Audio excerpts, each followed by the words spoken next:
Test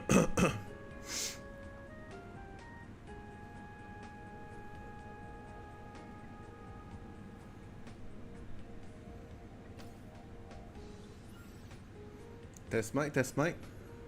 Is everything okay?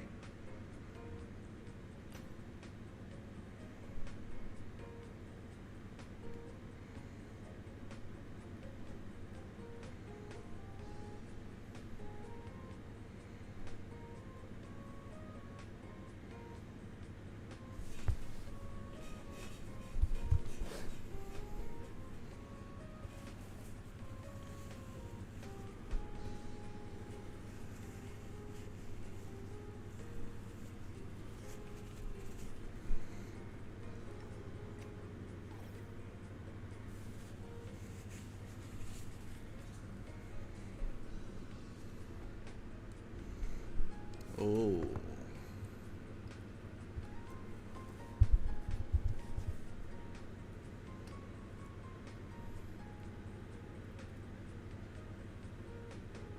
Let me try to play tank.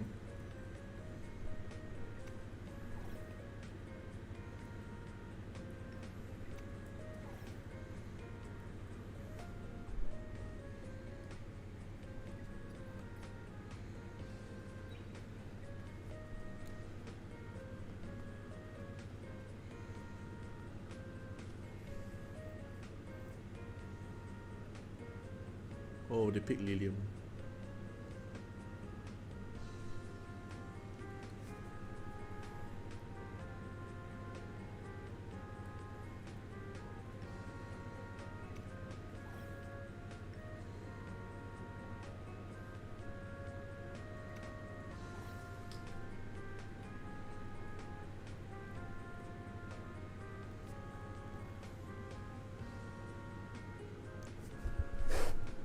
Can you guys hear me? Like, mic and the background music.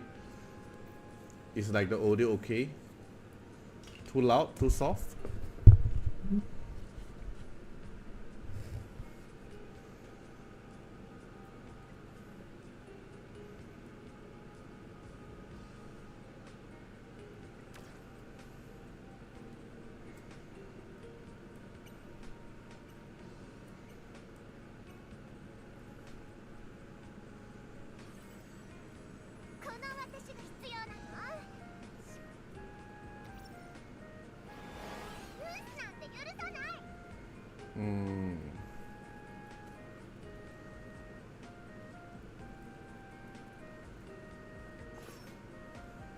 It's good, alright.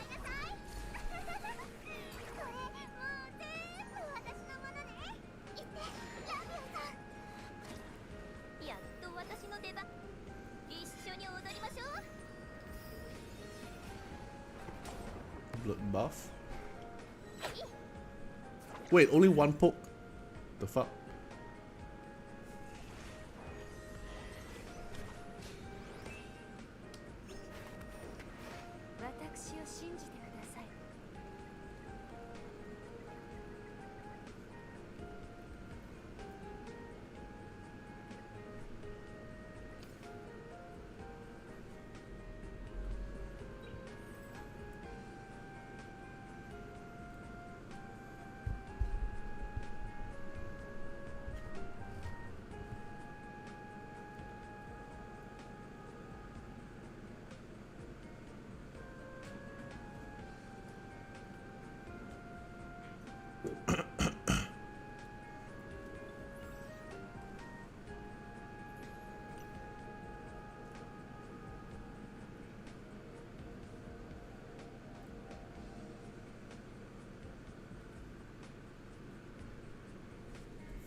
Lilium.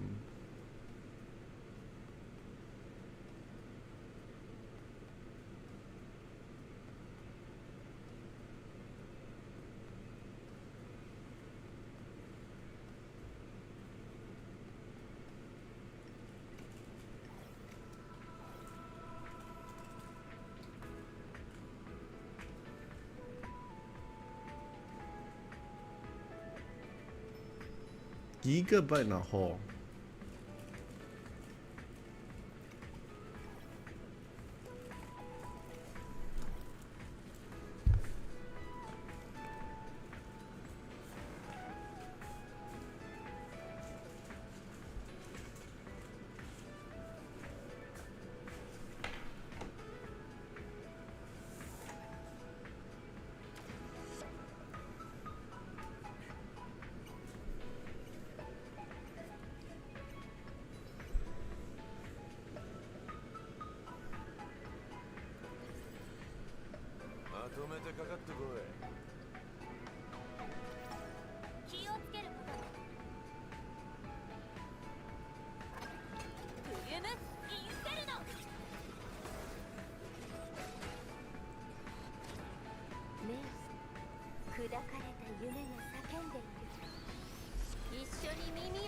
We're gonna wait for the tournament, which is around 40 minutes from now.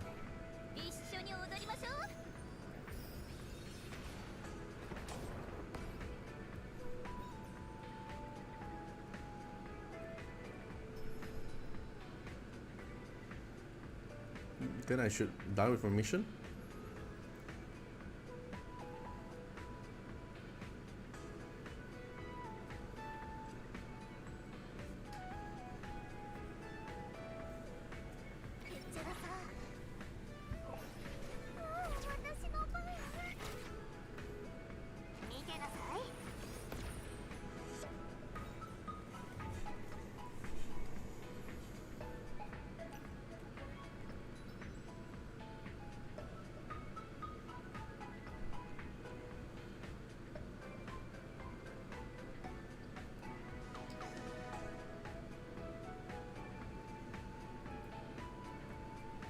Okay.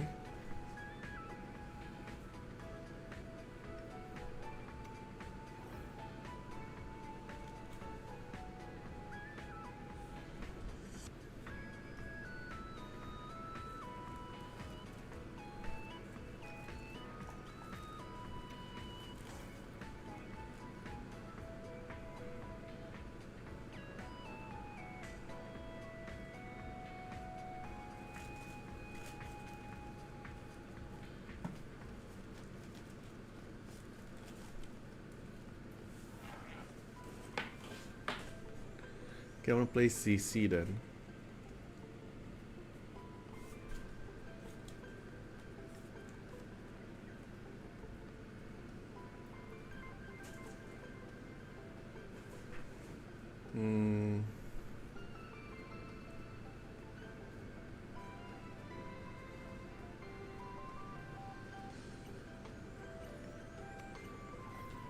Right, then Lilium.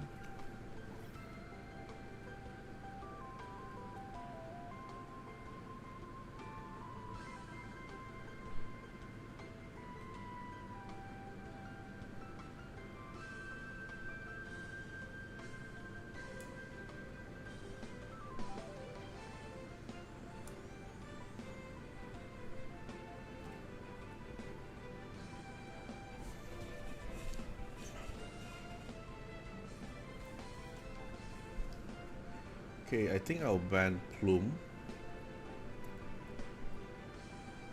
Then I can just CC everything. Count.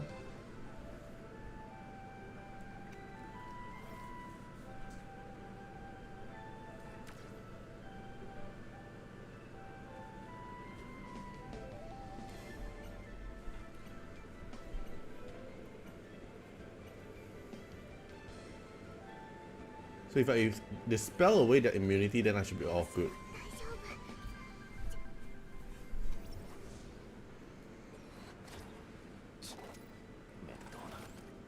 Oh wait, I forgot to regear my Lily. No wonder it's so. Okay. Freeze. Nice. Codex. Apply poison. Buff. Enrich.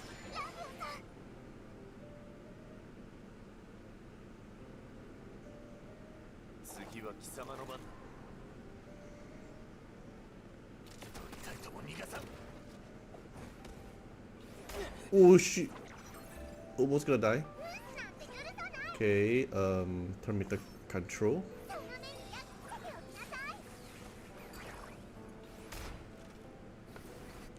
Poison. Nice, alright then. AoE. Reset.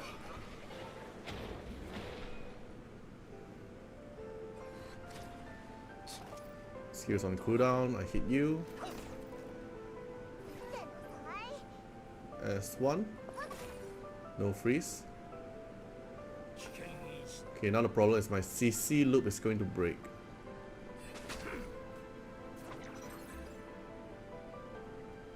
Still got one more CC here.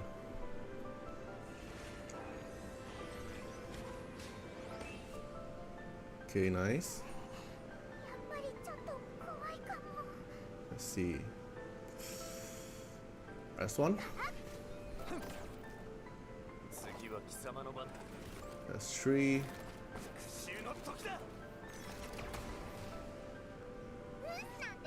Freeze, please. Okay. You. Alright, poison, and then Lily here. S1 to you. S1. Freeze, please. Nice, okay.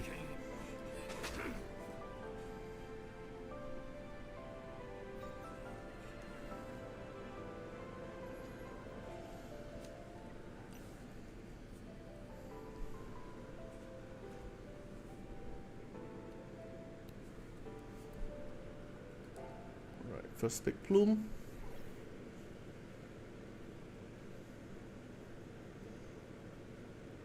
Okay, I want to play speed.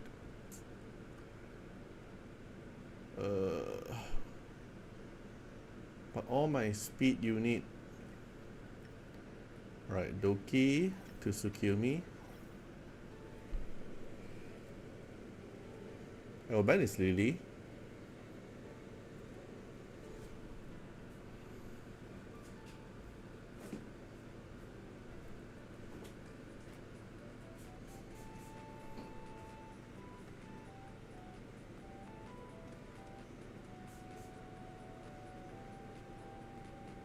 Okay.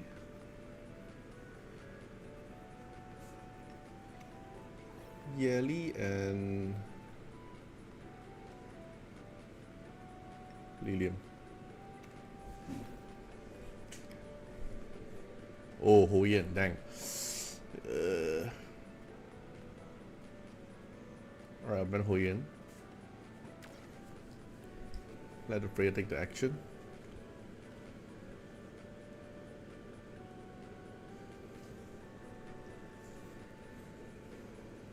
Kokardi with count in this team. But I'm a cleave, so the S3 should do a lot of damage to me. Alright, ban my Tsukiyomi. If enemy Freya takes the turn first, then I have a bigger win rate.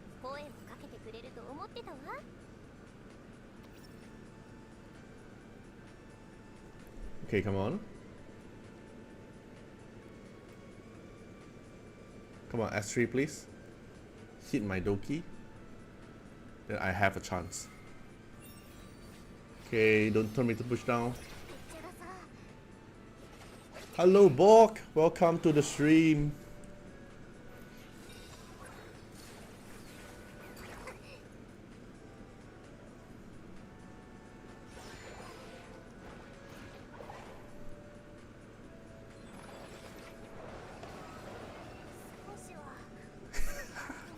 My team gone. Alright, let me wear back my Lily piece.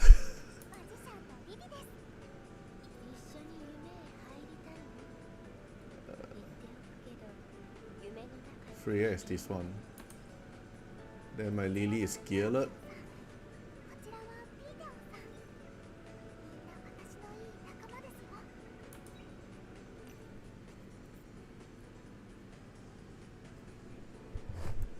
Do you guys know the top 8 yet? Like, who are actually taking the picks?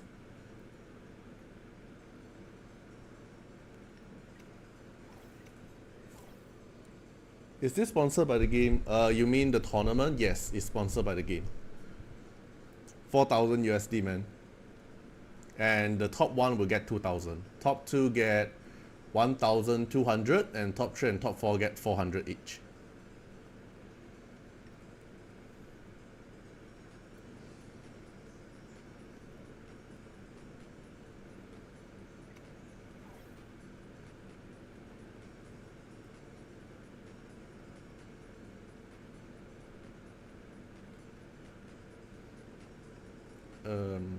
Celine.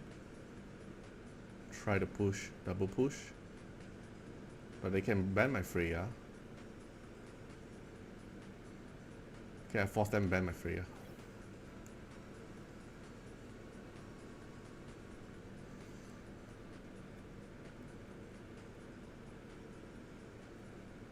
Oh right, I forgot he have Ho Yen.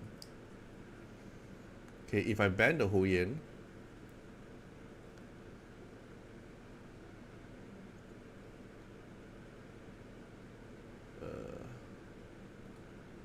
side is. Can't let the Ho Yen take the action. It's gonna ban my Freya, right? Yes. Then hope my Tsukiomi is faster. If I'm still slower, then I'm gonna lose.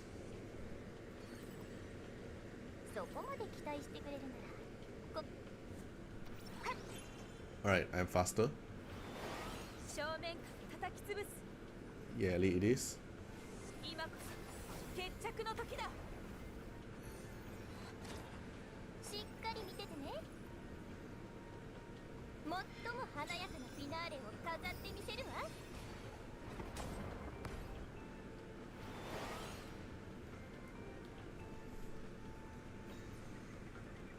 Okay, so my Tsukimi is faster than them.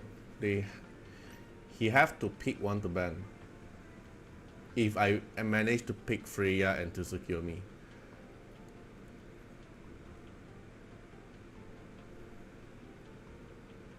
Okay, I'll take the Freya first.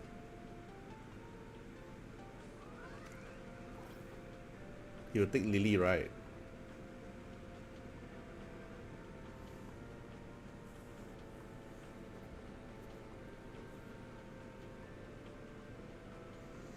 Does Tsukiomi S3 only target the highest attack?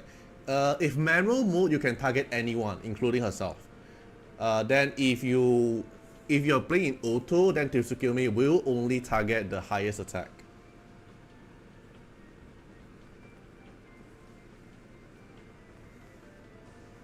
So you can like push that twin trick with the unit with twin trick, then you use Tsukiomi to push again, it's also fine.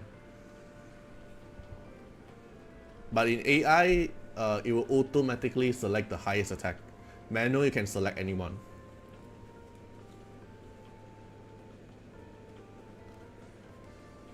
Okay.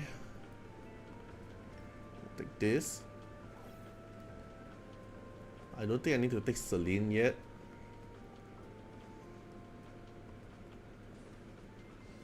I think Yeli is going to be a solid pick. But then he's going to pick Ho Yen. I will ban the Ho Yen.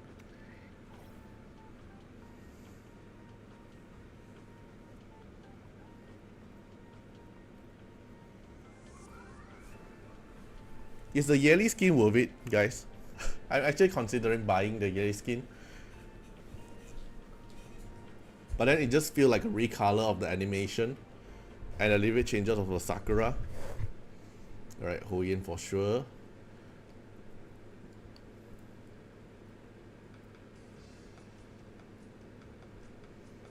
Then I have a feeling that he's going to ban my Tsukiomi, leave my Freya there.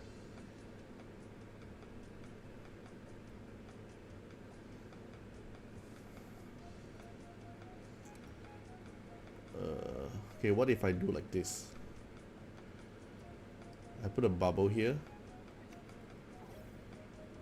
He's gonna ban my Tsukiomi, right? Then my Freya will take the action. I boost Yeli. Probably it's not enough speed to take the turn. Then Plume will cut in. No, I will ban the Plume. Then it will let the Ho Yen out. So I buff up my team here. And then what should I do? Beyond 10? No.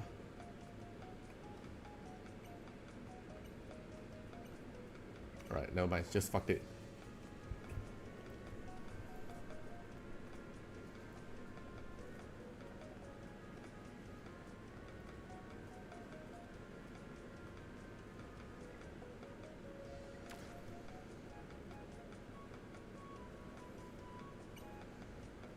Wait, where's my DPS? What am I thinking? There's no bans. There's no lock. There's no ban lock. What am I thinking? What am I thinking? I'm like thinking like, oh, my Yeti won't get banned. Alright, then what am I gonna do now?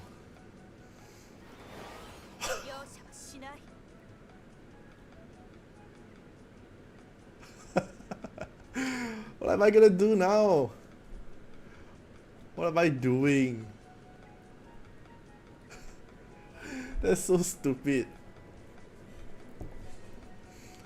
My brain is like, oh, I have ban lock. My Yeti is fine. Yeah, but yeah, my Yeti just gone.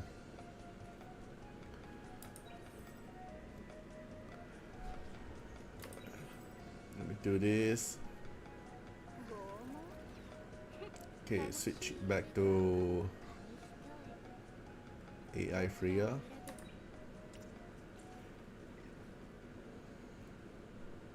I should be able to outspeed this guy.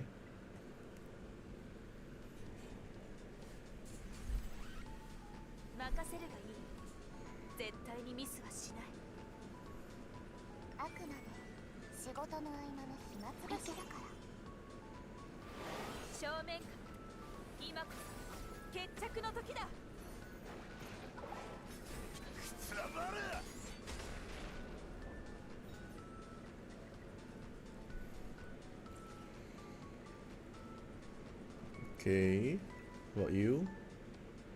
Right, I'll hit you.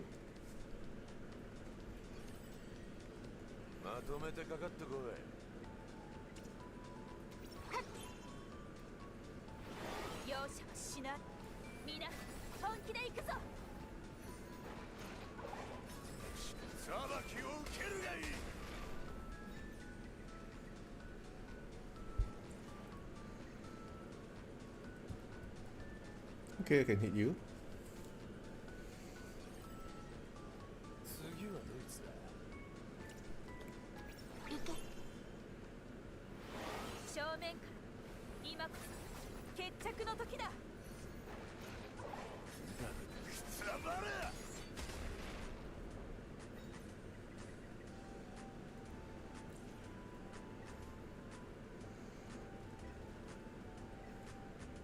Right, I'll try you.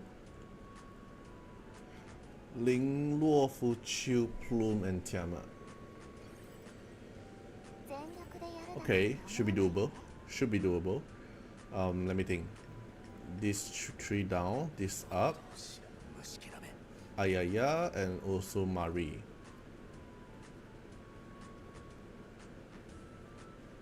Yep. Okay, they are not on wound. If they are not on wound, I mean they are not on immunity. Okay, wound apply. Oh wait, what the fuck? Strife? Shit. Was that Strife? Oh no.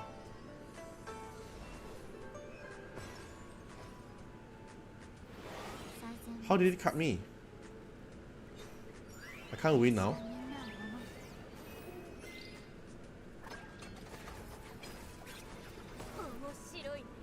Yeah, I can't win now. Okay, how did Linglo cut me?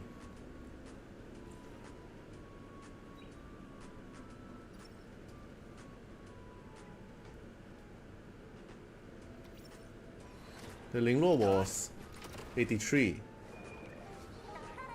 That was Strife, right? It should be Strife.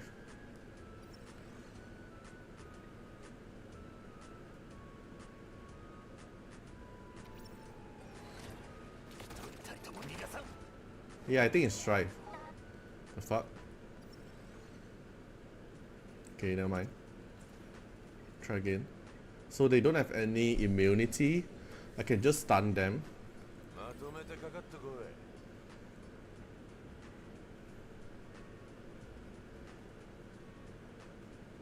Meal. 3, 2, 3. So Mew will take the action first. If my Mew fail to stun, then I'm gone, right? Okay, probably not Mari here. Hendrich buff block, and then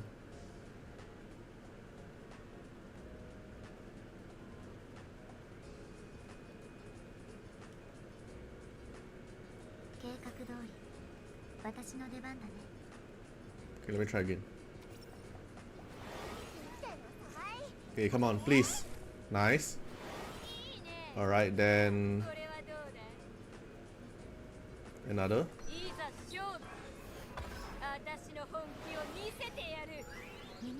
Okay, push Messiah. S3. Alright, one more time.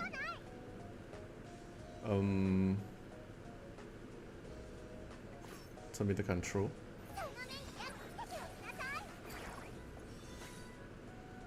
Alright, another stone. Another push.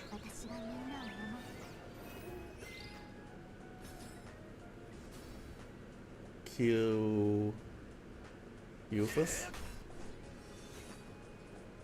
Okay, poke you. Fine, the strife actually shocked me.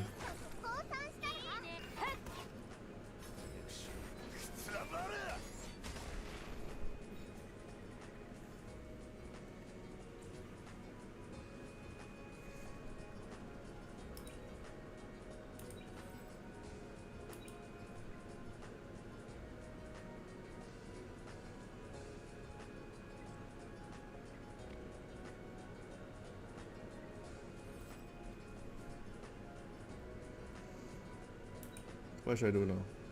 Enhance.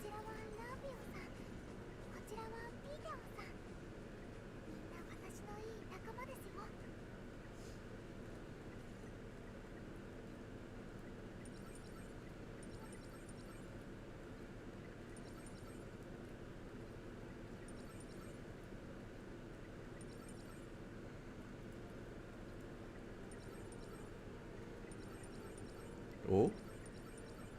Come on, come on. Purple. If I enhance, I might get a purple. How many purple I have?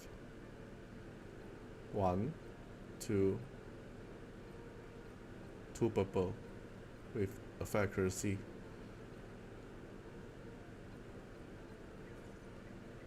Okay, I'll sell that.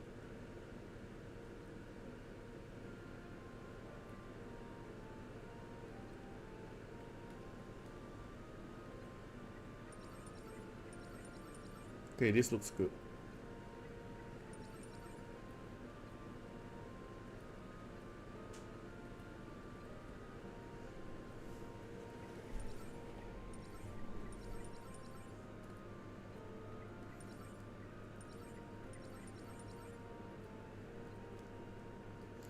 Sell this.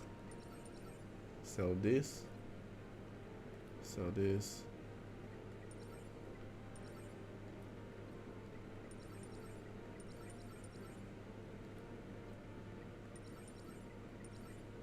Speed? Nope.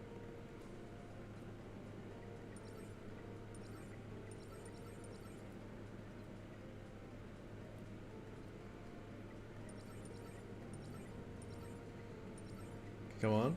Speed? Nope.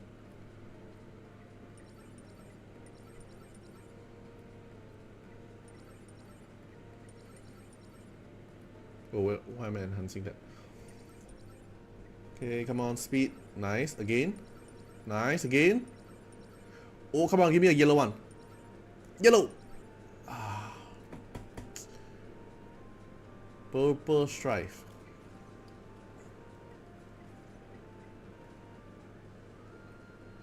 I have a few. I have like 5. Okay. Can sell this way. Alright, keep that for now.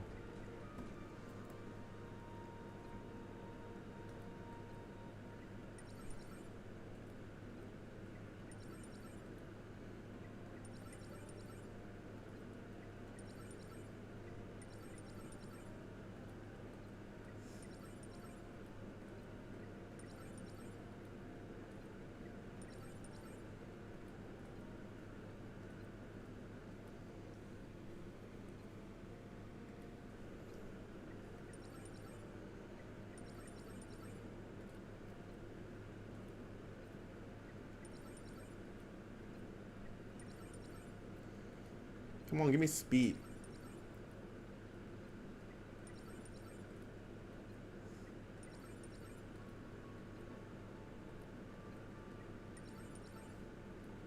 Wait, this looks good. Crit rate, crit damage, defense, effect accuracy. Is a good piece for Mizuki, or you need like the other defense unit? Keep that for now. They're the same, right? Yep, I'll keep it first.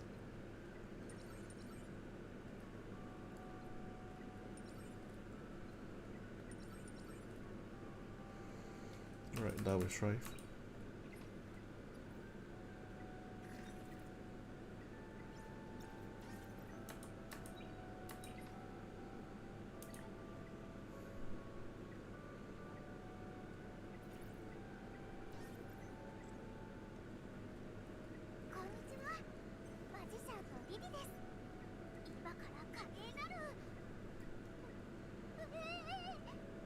Let me stop on Strife.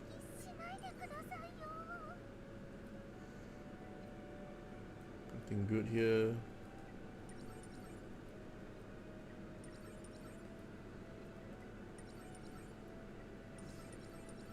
Okay, come on. Shit.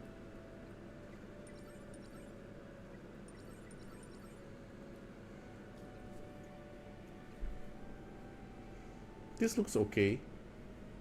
The 2 Strife, never mind.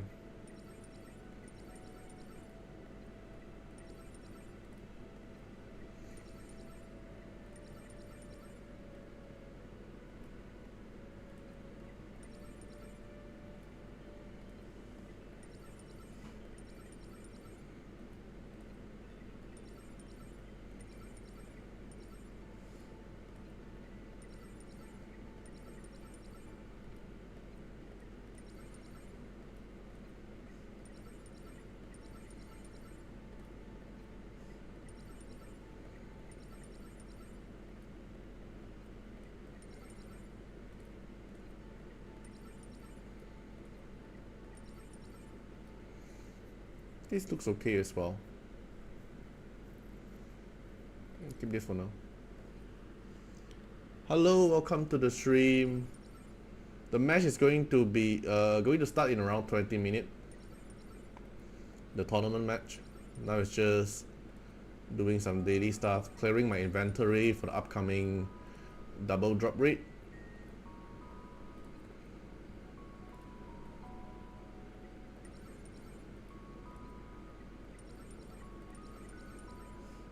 This looks okay for a Strife.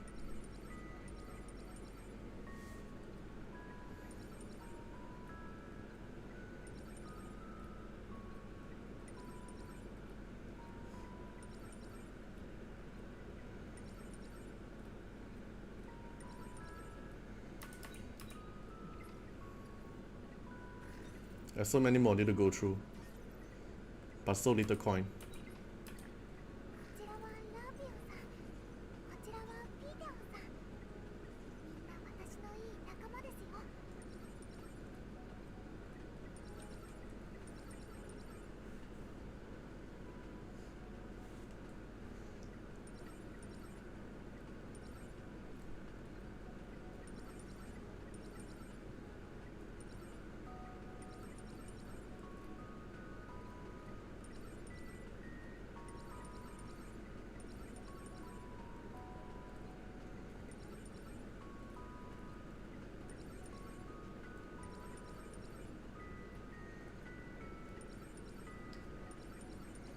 Alright, I'm out of coin.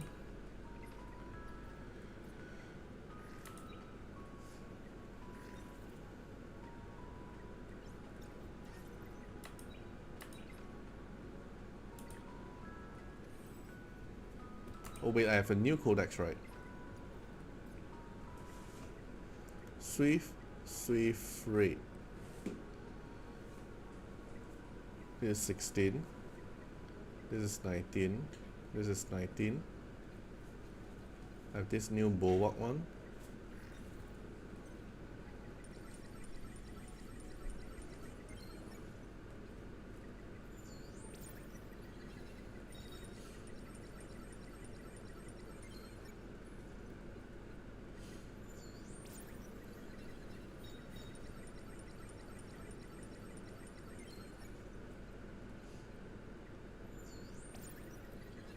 Oh wait, what? I got a red one?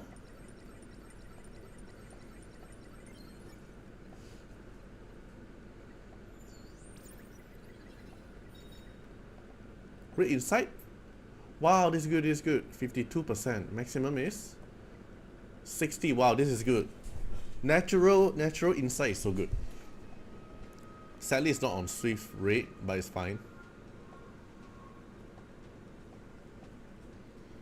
Alright, come on, give me speed.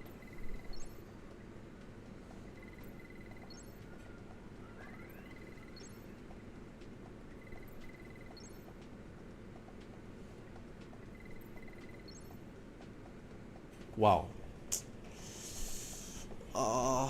But not on this one.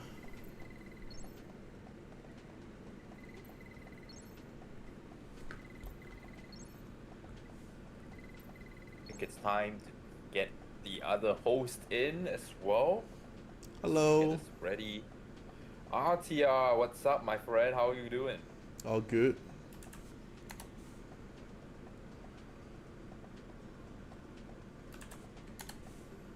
Are you excited for this tournament?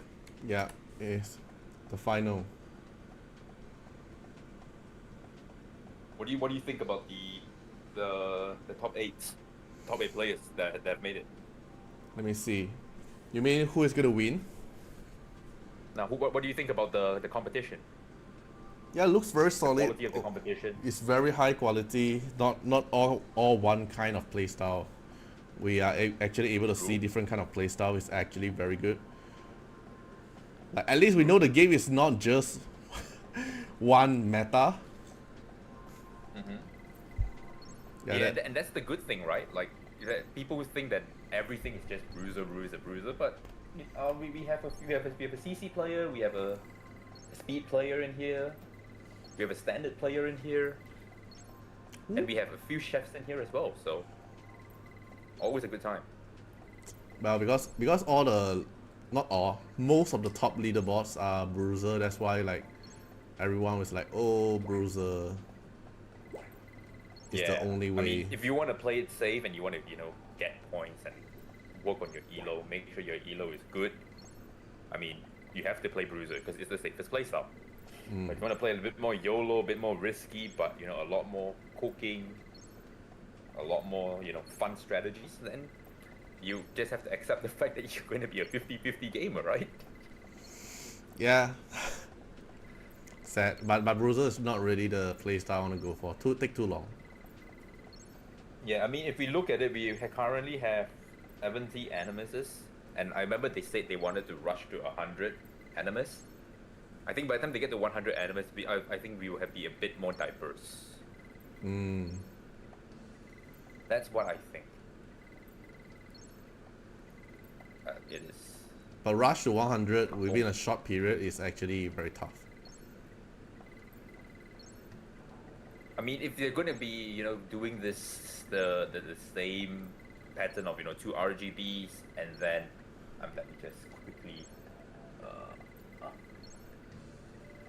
show the standings here real quick while I set this room up. If they're going to do 2 RGBs plus 1 LD, that's 3 every what? 3 every 6 weeks. It'll still be a while. Maybe like another 4 or 5 months, maybe. Woo.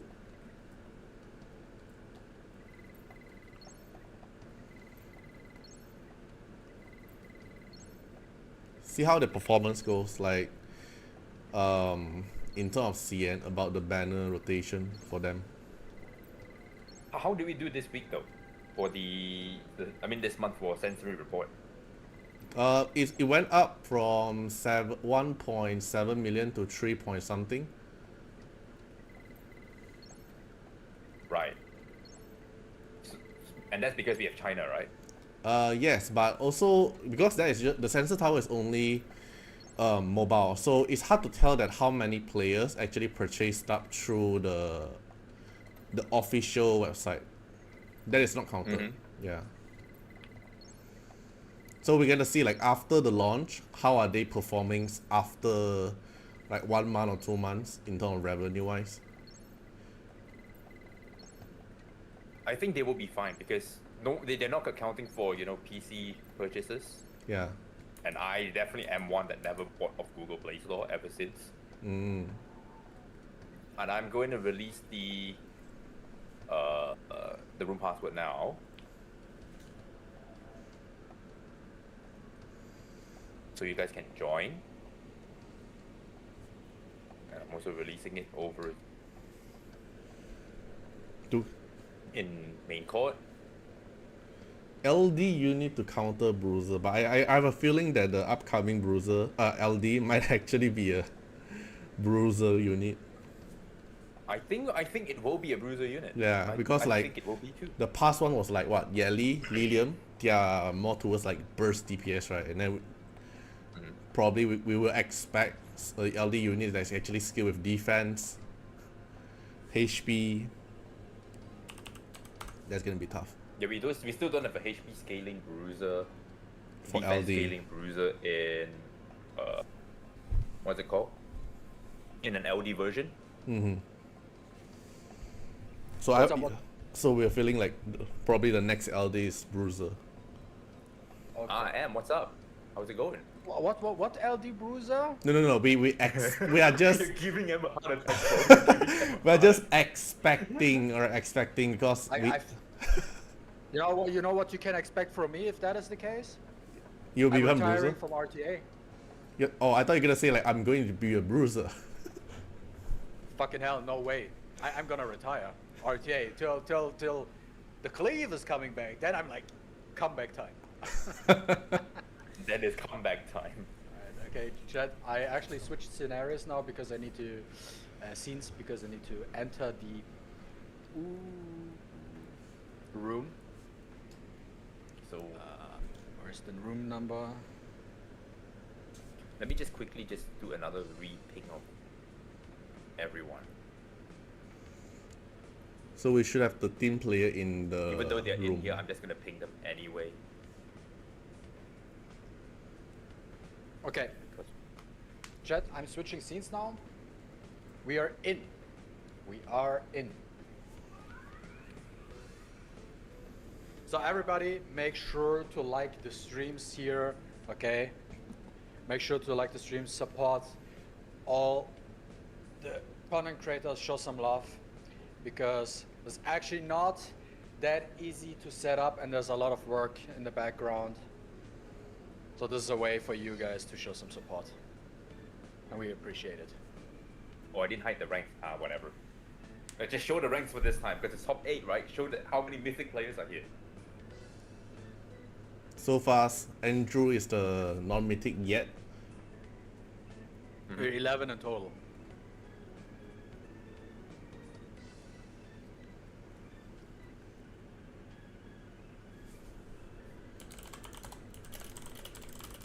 Just got them ready in here. 10 This time minutes what till we'll- start. Yeah, this time what we're gonna do is we're gonna let Artiar be the MC, and then Am and I will just commentate.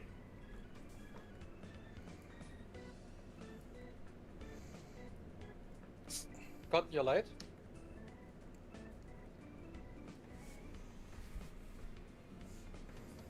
But yeah, this is gonna be exciting. We're giving them 15 minutes to come in, so they hopefully will be here on time. I think Aeon will be a little late because he's at church and he's on the way home. I see. But should be fine because we have Bob and Andrew as the first match here first. And it's BO3, so it might actually take time. Yeah, I mean, if he still isn't here, we can always move on first. Yeah. Like, we'll do the same thing. for Give like him one yesterday. round of like leeway. Because he did tell me earlier, so it's not like he just ghosted me. Yeah, that's better. Let me see. Who is Zim is not here. It's not in yet. Revdet is not I think here. there's Zim and Aeon. And Rev. Yeah. And Rev. Rev. Okay, Rev. Rev, Zim, and that's it. Rev, Zim, Aeon.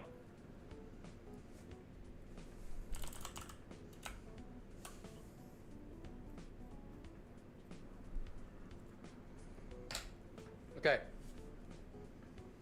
Yeah, Bok versus Andrew is match 1, but we don't start now, it's too early. Official start is in 10 minutes, but we wait for all the participants to actually join the room and then.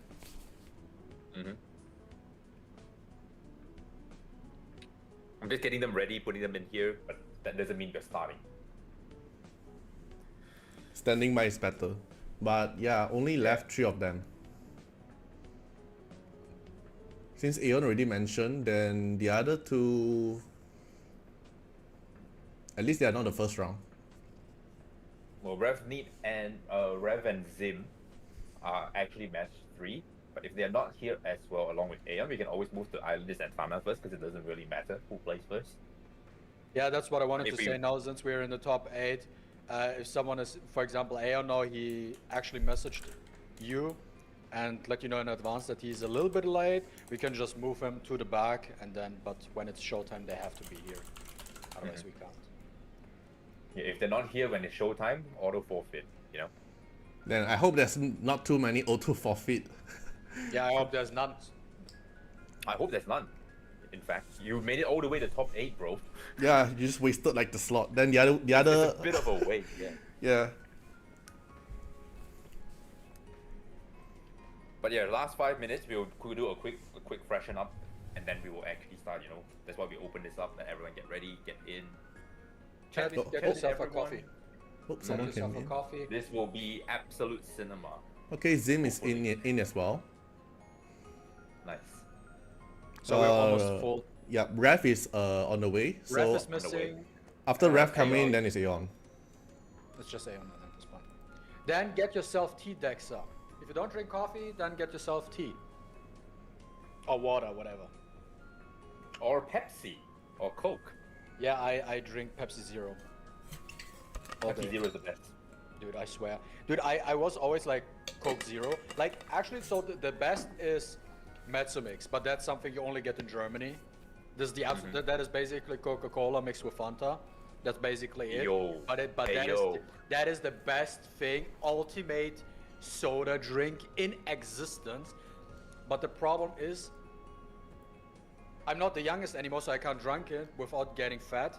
And the zero version tastes like ass, so you can only drink the sugar version of it, and that's giga god tier, okay, in terms of taste. And Oh, next time I go back to Cologne, Germany, I'm gonna ask you to get me one of that shit. Mezzomix and Paulaner Spezi.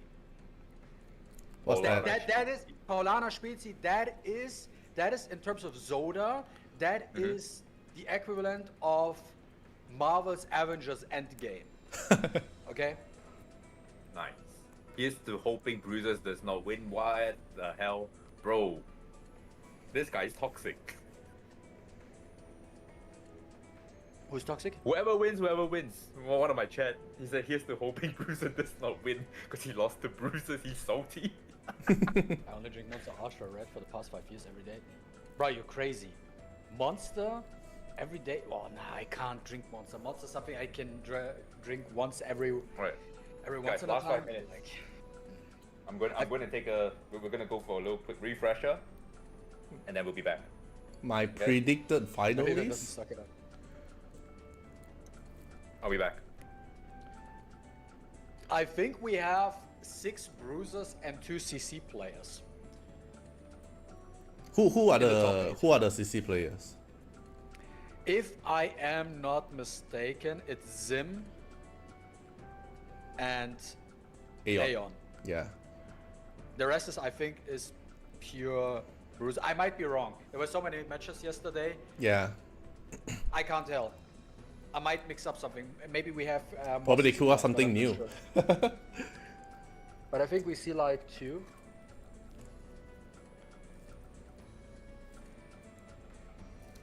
Predicted finalists, I think Tana here is having a good chance, right? Tana, Aeon, I think. Book as well. I don't know. We will see.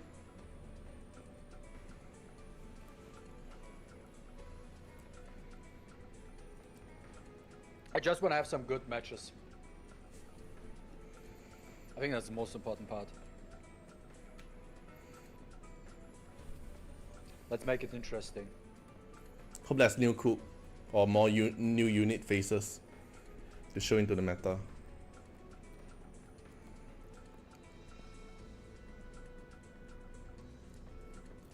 Okay, let me see the room. Yeah, I just left Aeon now. Okay, chat, make yourself, get ready. We are about to start. Make sure to like the stream, as I mentioned before. That is the way you can show support.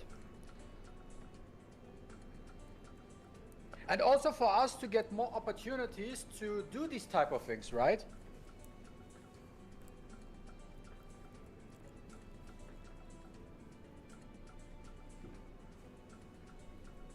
Because if this is like a success and stuff like that overall, we might get more opportunities in the future to host tournaments. They're actually hosting like crazy. Like, I think it's like every week since like last month or last 2 months. Like basically every week there's like 2,000 USD tournament. Then until now it's 4,000. They actually increase it. You mean that there's a tournament every week, or you mean that you're hosting one? No. I mean, last time every week there's a different host. Then every week there's actually 2,000. Yeah. Yeah. Yeah, true. That's also interesting. It's like every month 8,000 USD just for tournament itself. And also, chat, let us know who your favorite hosts are.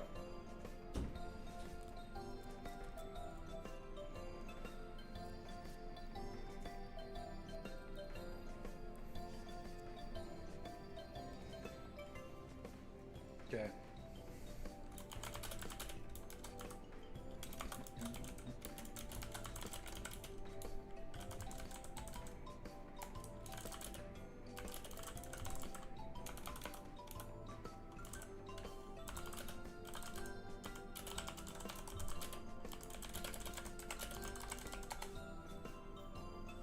Okay. Let's see what is going to. I want to have some good fucking matches today, okay? I want to have some really, really good matches. I want to see some curveballs, okay? Left and right. I want to see some RNG as well right in there. Some things that are completely unexpected. I want to see Rahu tax being paid. I want to see some Rahu tax evasions too. Right? I want to see different units which wasn't played yesterday Buff Messiah. at all. Let's not talk about that one. But it could be a thing. Could be a thing today. Yeah, it could be a Could thing. actually be a thing. That could be a thing today.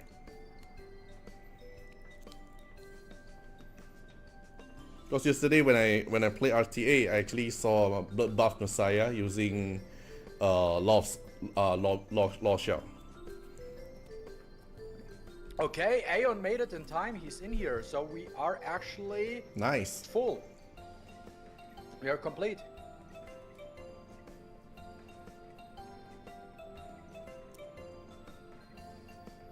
And it's perfect timing. Official start of the tournament. Okay, we'll wait for Room is open. Sturby. Everybody's in there. We're just waiting for Sturby. Dude, always these Aussies not being punctual.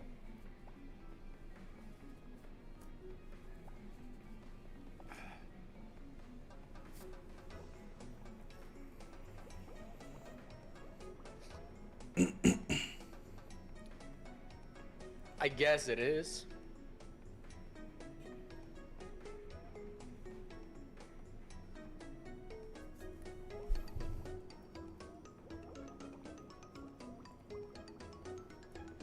Of course. Of course. That's why That's why what do you say it? I get a little bit salty when people are not punctual. When you say a specific time, show up to the time. That's the German way. You know? Because everyone is in. Yeah, everyone's in, including Aeon. Yeah, even AO showed up. So we are full. We can start. We can start. All right. Alright, so I will. Alright. Hi guys, I'm Artiar and welcome back to day 2 of etheriarestart 4000 USD global tournament. So last night we finished the top 32 matches, and for today it's time for top 8 to fight their way to the grand final. So for today's format is different than yesterday. Top 8 to top 4 will be at least best of 3, and the grand finals will be the best of 5 showdown. So joining me again on commentary, we've got Sturby and also M, who will be breaking down every play, counter and clutch moment tonight. So quick reminder to all players who are actually in the room currently, once you're entered in game room, please do not leave or re-gear mid-match. If we actually caught you, then you are automatically disqualified. Alright, so the stage is set, every player is already in the room, and let's get this started. So over to you, Sturby and M. Awesome. So first match, we have Bok against Andrew. Now to preface this, what we have is the first pick will always be random, but then I will manually, alternate the first pick to the loser first. Okay? Just put that out there. But without further ado, we have Bok against Andrew. And we are going into the very first match. Let's go. The pre-ban phase just started. What will these two challengers decide to pre-ban? Since they actually now had the opportunity yesterday to see what they're playing, they're going for it. Andrew actually got the first pick, decided to pre-ban the Messiah because he saw the abomination that Bok is playing and he does not want to deal with that. So he decided to pre-ban the Messiah, while Bok also decided to pre-ban the Veronica in case, because he just probably doesn't like her at all. And we already see first pick Tiamat. Okay, let's go. First pick Tiamat. We've seen this happen a couple of times already, but let's see how Bok responds. He goes in with the Plume and Fushu first 2 picks. Also quite denying the Tiamat from getting Fushu. It's still, the door is open for a Linglao Lily combination, right? If you want to play Tiamat, he's now eligible to pick this duo, right? Which was pretty strong yesterday, but with Bok another way, he has his way to play around these type of combinations. And then we want to see what Andrew here is going to be picking on 3. He's still deciding. He's still taking his time. Does he want to go with a sustain unit like a Linglao, for example, or a Zanya, something around these rounds, because he wants to slot in his support with sustain? Yes, he's going to, I guess. 1 second left. Last minute Doki. I'm not sure if that was his goal, maybe. I cannot confirm it because there was only 1 second left on the clock. It could have been the case that he ran out of time and it was an auto slaughter with the Doki, but who knows? Yeah, that could actually be the case. And then we see Bok responding with a Rahu on 3, securing his DPS. And you can see the Plume Rahu combo all over again. And what is he going to pick on the 4th pick? Because the Doki Doki on 3 tells him that, playing CC is going to be a lot more difficult. I have a feeling that the Doki Doki pick is actually like accident. It's timeout. He very well could be. And he takes the Holden here. Cool. But we did see some Bruiser gameplay yesterday with the Doki Doki in the mix, if I remember correctly. Yep. So this could maybe be intentional as well, just to cycle faster. But we gotta wait and see how he responds now. Ooh. He picks up the Mio on the 4th slot. Interesting to have some sort of CC, not necessarily that he needs it to counter any sort of Amber so far, but it gives him an opportunity to counter the Fushu. So his opponent, so that Bok cannot get any turn meter boost, and locks in Lilium last pick, which is very standard. Let's go. Well, one thing you have to notice is Andrew did not pick a single healer in this comp. That means the Tiamat is going to be the sole provider of heal over time in terms of sustain. And you can see that, Bok already has Rahu on 3, indicating that, he's using a Rahu to answer Tiamat because of the natural elemental advantage that he has. But what is he going to pick on his last pick? He picks up the Linglao. He takes the Linglao as his last pick. So what is going to be banned out here? Because there is a lot of tempo on Andrew's side, but it's a matter of whether he can, get to that stage where, it's critical for Bok. We gotta wait and see. Both are really thinking about their choice here, what they want to pre-ban. Okay, Bok locked in the Mio pre-ban. He doesn't want to give Andrew any sort of CC into his team, and Andrew goes Fushu. with the Fushu ban. Okay. All right, and now we have the Mio ban, Fushu ban. Let's see how this plays out. Who's gonna get turn 1? I have a prediction. There we go. The Lily moves first. On Andrew's side, he gets turn 1.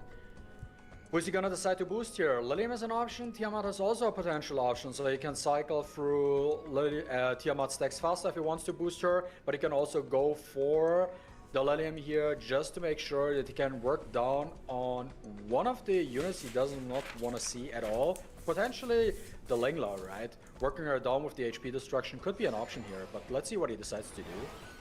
He chose the Lilium as his choice for the twin trick, goes with the S3 on the Doki, and now Bok gets his turn with the Plume. And now one thing here you need to notice is that because the twin trick is on Lilium, and there are 2 DPS that's right about to move, and you can see the Rahu is already assisting right here. This Lilium is in danger. Okay, right but now off the Lilium bat. is getting her turn now. What is Andrew deciding to do now? He probably wants to use his S3 right now, but I think he thinks about what is the best course of action, what does he want to remove from the game, because there's no Zanya in the enemy team, so one death is eternal. Lilium follow-up. Does he want to go with S1 or S3 for a reset on the Lilium for another S3? If he goes for the S1 play, it means that he wants to top up Lilium through her own natural lifesteal, and we also have the Tiamat moving next too. So, oh, and the Rahu cuts. Holden's cut in. Ooh, and the Tiamat resisted the pushback, got reset from her passive and her skill 3, but she did not get pushback, and now the Rahu is dead, and there is no way for Bok to actually get the Rahu back. So the only DPS he has left now at this point is the Holden here. And now there is the S2 from the Lilium, putting the Holden in the CC lock, and Lilium, it's her turn. Now he can do whatever he wants. He can do S1 and try to kill, but that is risky, but there's an attack buff, so it could potentially work out. But no, he goes for the S3. Gamut's on the CD increase. Does he get it? He did not get it on the Ling Lao. Did not get it, and now the Ling is going in to heal up, and that's a massive heal on the Holden. Tiamat is moving again. Tiamat's on 4 stacks with very little HP, unfortunately. So he's just doing as much damage as he can, counter attack from the Holden. And the Plume is just stacking, and the Artisan comes in. That's a big shield. And now he can press S3 right here, and he can potentially, take out, the Lilium and the Tiamat right here. But the Tiamat has Amber, which means she is going to proc and go into, Khaleesi mode. I don't think the What does he S3 wanna is do here? enough to kill the Lilium here, but he's going to proc the Tiamat for sure. There we go, Tiamat is activated, Khaleesi mode activated. But the shield is up, so it should not be that big of a deal in terms of damage, and that was a single time use as well. So there was nothing really much going on, but now the Lilium can move, has her S3, and she can actually shred through the shield. Is it enough to kill the Holden? No, it is not enough, and the Lilium goes down with the counter from the Holden.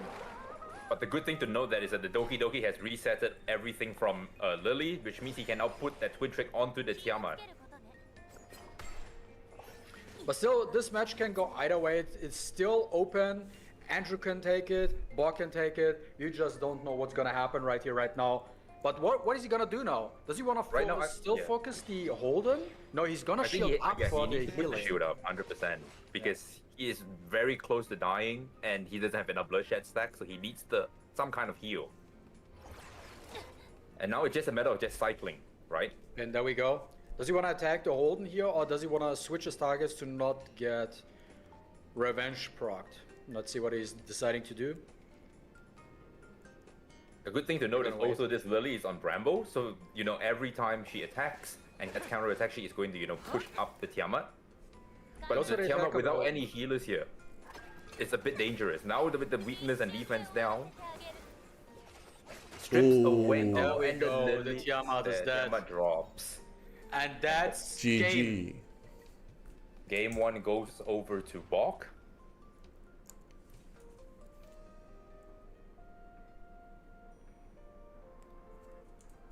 I can't. Give me a second. So this was an interesting game 1 here. It could have gone either way, but we had a nice bounce between the powers here. It was first for Andrew looking good, and then it swapped over to Bok, and ultimately Bok took the first round. Yeah.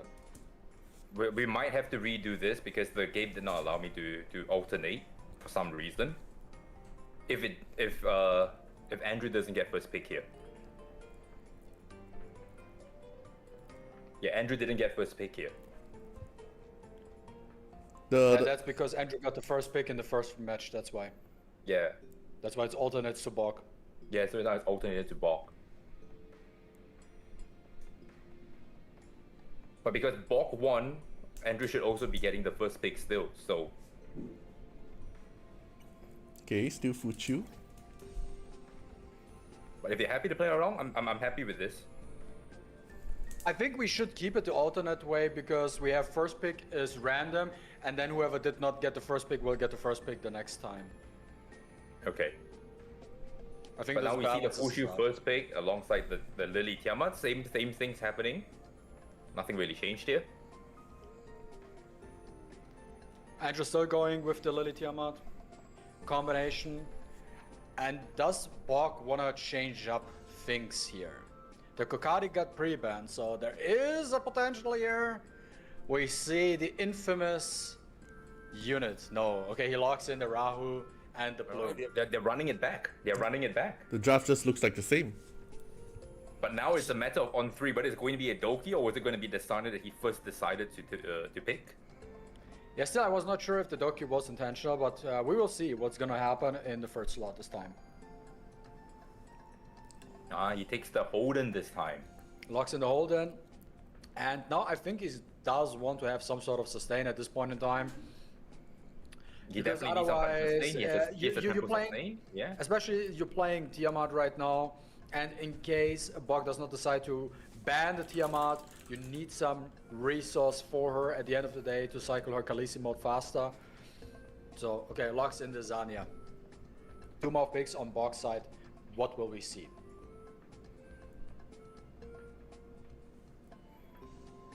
Right now we Taking have a his time. sustain, we have, you know, a stripper in the form of... Oh, and the Born. Born comes out, okay. Answering the Holden. And Born is very scary right now because of how much damage he does with his recently new given buff, alongside defense breaking through Plume. So this is a very, very scary setup that Borg has right now. And he finally locks in. Now Andrew's last pick. Bog picked his signature unit, which is the Born, and nobody else outside of him really plays that unit, so he can utilize this unit to its fullest potential. Since he also, I know it is actually a P5555 Born. That's why that makes that even more threatening than some others. And he And decides to lock reach. in the Heinrich in the last. Now, Heinrich's last pick. There we go. And we see the Born instantly just gets post-ban, protecting his scared. Holden. With this Which is Born, he correct, doesn't because you wanna have to deal, protect yeah. your third pick, right? Yeah, but he also does not want to deal with the Born because he did see Born yesterday in action, and that Born does hurt quite a bit. And here Bok locked in and banned the Tiamat. He does not want to deal with the Tiamat in this match. Seems like both of them had a good read on each other and got rid of like the potential threat. Let's see what's gonna happen here. Andrew with the first turn, with the Lily, as we know. What does he decide to twin trick with his Lily?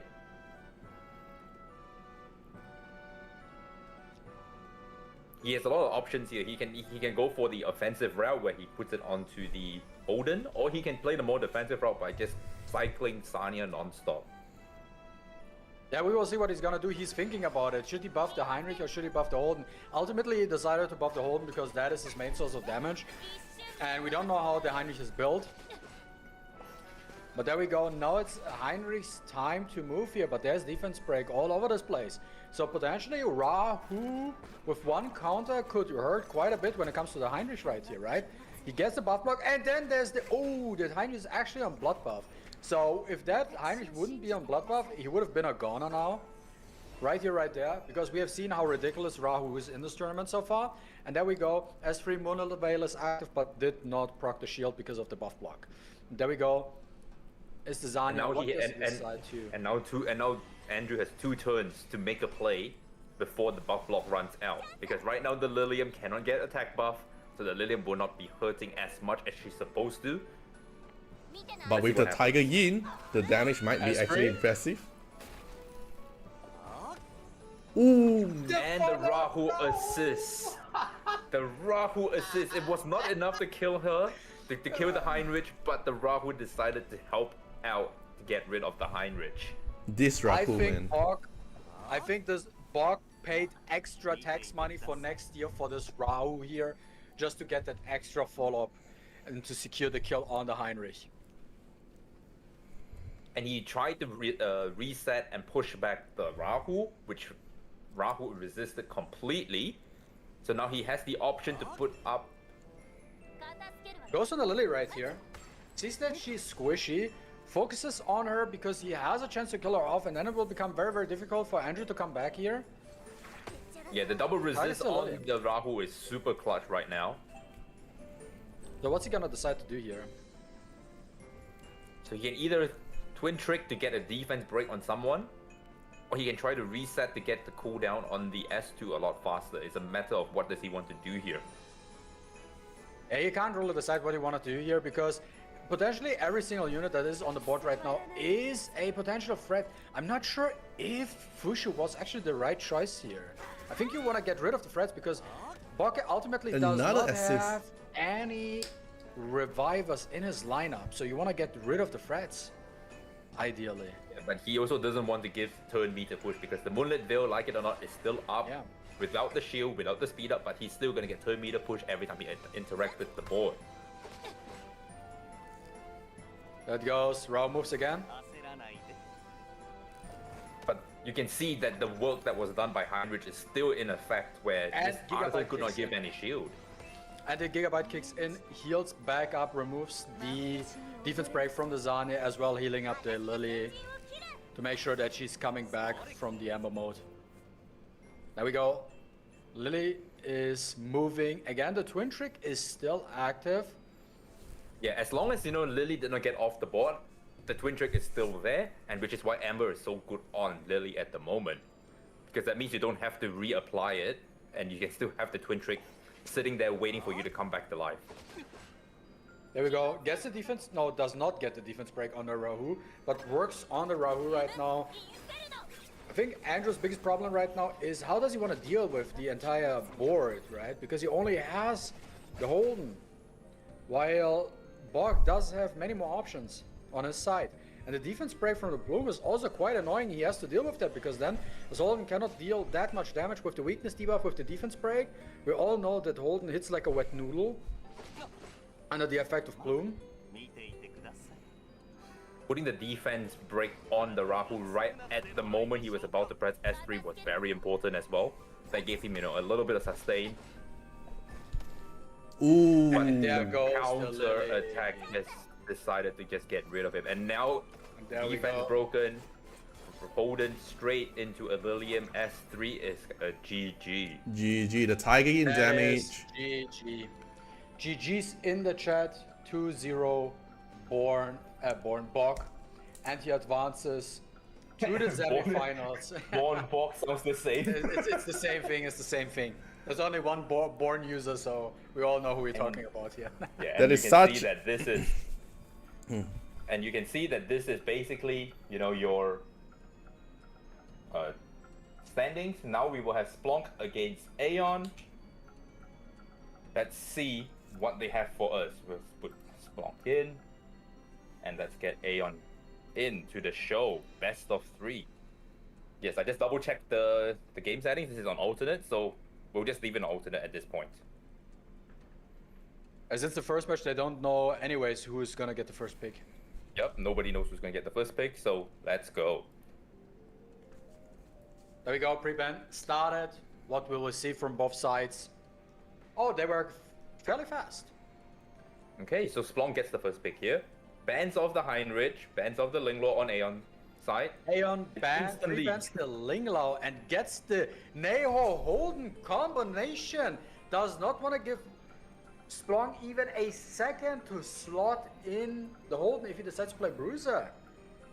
And you see Splunk goes to the Mio and then slots in and block protects the Tiamat because he needs the Tiamat to survive for the damage share and also because it's on Amber. And Aeon locks in Mia into the protected slot. I think it's the first time we've seen Mia in this tournament with the Freya in slot 4. Interesting picks overall so far. This is the first Mia debut in the top 8, or even in this entire tournament for that fact. How is Splunk going to respond to this? Now, with the Mia in the lock, it means that, you know, this is the fastest unit on the board. And you can see Splunk picks up the full shield to, you know, give some sustain and to stabilize if he can survive to the point where full shield presses S3. Splunk thinks And about picks up the Doki on the Reaper steps to counter CC. And this is now the powerful part about the Mia actually in the draft. Since Mia is only stripping Bulwarks and does not apply debuffs, she semi-counters Reaper steps. Because it cannot proc. So that's why I think Aeon does not bother too much with the Doki actually here. Because he does not see her as a threat because he does have the Mia.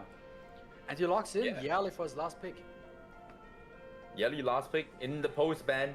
Instantly see the Plume getting banned out and the Freya getting banned out. So there is no turn meter manipulation on Aeon's side here. Let's go. This is an interesting one. And we get to play in this new battlefield as well, which is nice. Mio is faster. Mio is actually the fastest. And we see that the Mio is faster. He gets pushed back. Interesting. This is gonna be tough. But the good thing for Aeon is he put the majority of his units on Bulwark. So that gives him a bigger chance of coming back in the situation. If his units wouldn't be on Bulwark, this could have been potentially GG at first. And there goes the Yali. Oh, that was a one-hit kill. That was Tiamat, S1, Bing Bong, Chengaleng, Ding Dong. And you're gone. Tiamat's damage is higher than Yeli's in a way. That was insane damage coming out of the Tiamat. And now the Mullet Veil is up, and now this is where the real grind is going to happen. There we go, we see the S3 coming in. Strips off the shields. And there we go, the S2 pushed back with the Mia. Does not get the purification. And here, second S3 from Neho. Buffed Neho is so good this time. He's a lot more viable and consistent with his CC in the game. And there we go, we see another pushback with the Holden on the Mio. He just want to make sure that the Mio does not get the chance to CC him at all. But here also the Mia has a chance to press S3, but he chooses to go S1 to give up a shield for the Holden. Also, the Mia is quite interesting here because she also is not only a stripper, but she's also a healer as well. So she gives the CC team a little bit of sustain overall to just stay into the game. But here comes the Khaleesi mode. Ooh, that damage. That hurts. That was a massive hit, but because he saved the S3, now he gets to press the S3. Cooldown resets as well. Exactly. Now reducing the cooldowns by 1 turn, that helps Aeon for sure, but it's still a long game. And does he have a chance to come back? It is quite difficult for him. There we go. Another S3 from Another S3 from Fushu because of the reset from Doki going all into Fushu. And the Mio gets the freeze on the Nahor. That Tiamat damage is just ridiculous. Yeah. There we go. Aeon is not looking good for Aeon so far. He really has just to wait it out, and yeah, he just he just decides nope, that's it, nope. The Mio S1 landing is like so high chance. It just keep freezing with just one S1. I think what Yep. Aeon actually surprised most this game was that the Mio completely outsped him. He did not expect that to happen for him, but that gives him new insight into his opponent in terms of what he wants to potentially pre-ban or wants to pick first. Yeah, but now we can see that blue side is gonna get the first pick here from the game. And so Splunk will also be getting the first pick. So how does Aeon respond to this? I hope we can see a comeback here. I mean, we know that the Mio outsped the Mia, which was very surprising to me. And Aeon decides to ban the Tiamat instead. The Tiamat damage is too high. One poke, Yeli die, and then the Khaleesi mode S1, and then the AoE damage is just like very high as well. It's completely Especially if you're not on understandable. Bloodbath too, so. It's completely understandable. Tiamat is unhinged here, locks in the plume, locks in the Nahor, gets the plume this time, and has the Nahor signature unit. And Splunk did lock in the Mio first because he does not want to give it to Aeon. Yeah, so now we have a strip into a freeze defense break res down. So that is very, very scary at the moment. How is Splunk going to respond to this? He picks up the Ling Law that was previously pre-banned and locks in the Holden on 3. I think that is not that big of a deal for Aeon's side here, that his opponent did get the Holden here because Tiamat is the bigger problem and he can just pivot to other option, locks in the Mia again to have his guaranteed strip. What is gonna be his fourth option? Is he going to pick up the Yali? Does he go with a different CC unit, or what is he gonna do? Is hovering over the Hizuki Mari at the moment, picks And up he the locks. Mari and locks her in, and Doki Doki gets picked up immediately, having answers to the CC playstyle with the Ling and the Reaper steps Doki Doki. Now he doesn't really need to pick a DPS here on Splunk's side because he has his DPS locked and checked. He just has to survive. That is the name of the game here because that Holden is also on Amber. So there is going to be 2 lives on that end. And we will see. And then comes with the Fushu last pick. What is Aeon deciding to do? Does he go with his Yali? Because you do want to add some sort of threat in here as well, because it goes with the Lilith. Picks up Locks the in Lilith. Interesting. Yeah, of course. The Mio Aeon is Bans going out the Mio. with the Mio ban, which was obvious because the Mio outsped his draft and he does not want to deal with that, and he wants to make sure that he's getting turn 1. And we see the Plume Very ban. interesting. Plume ban getting rid of the stripper. Let's see how we go. We know that the Fushu is on immunity because of the Supernova. And here we go. Mia gets the first turn. Strips, Oh, fails the strip on Fails the strip Fushu. on the Fushu. Does he want to do the S2 just to freeze the Fushu right now, or does he want to see like, nah, I'm just gonna S3 here? Best That's the big decision he has to question. make. He goes with the S3, says like, nah, I'm good. I'm getting a freeze.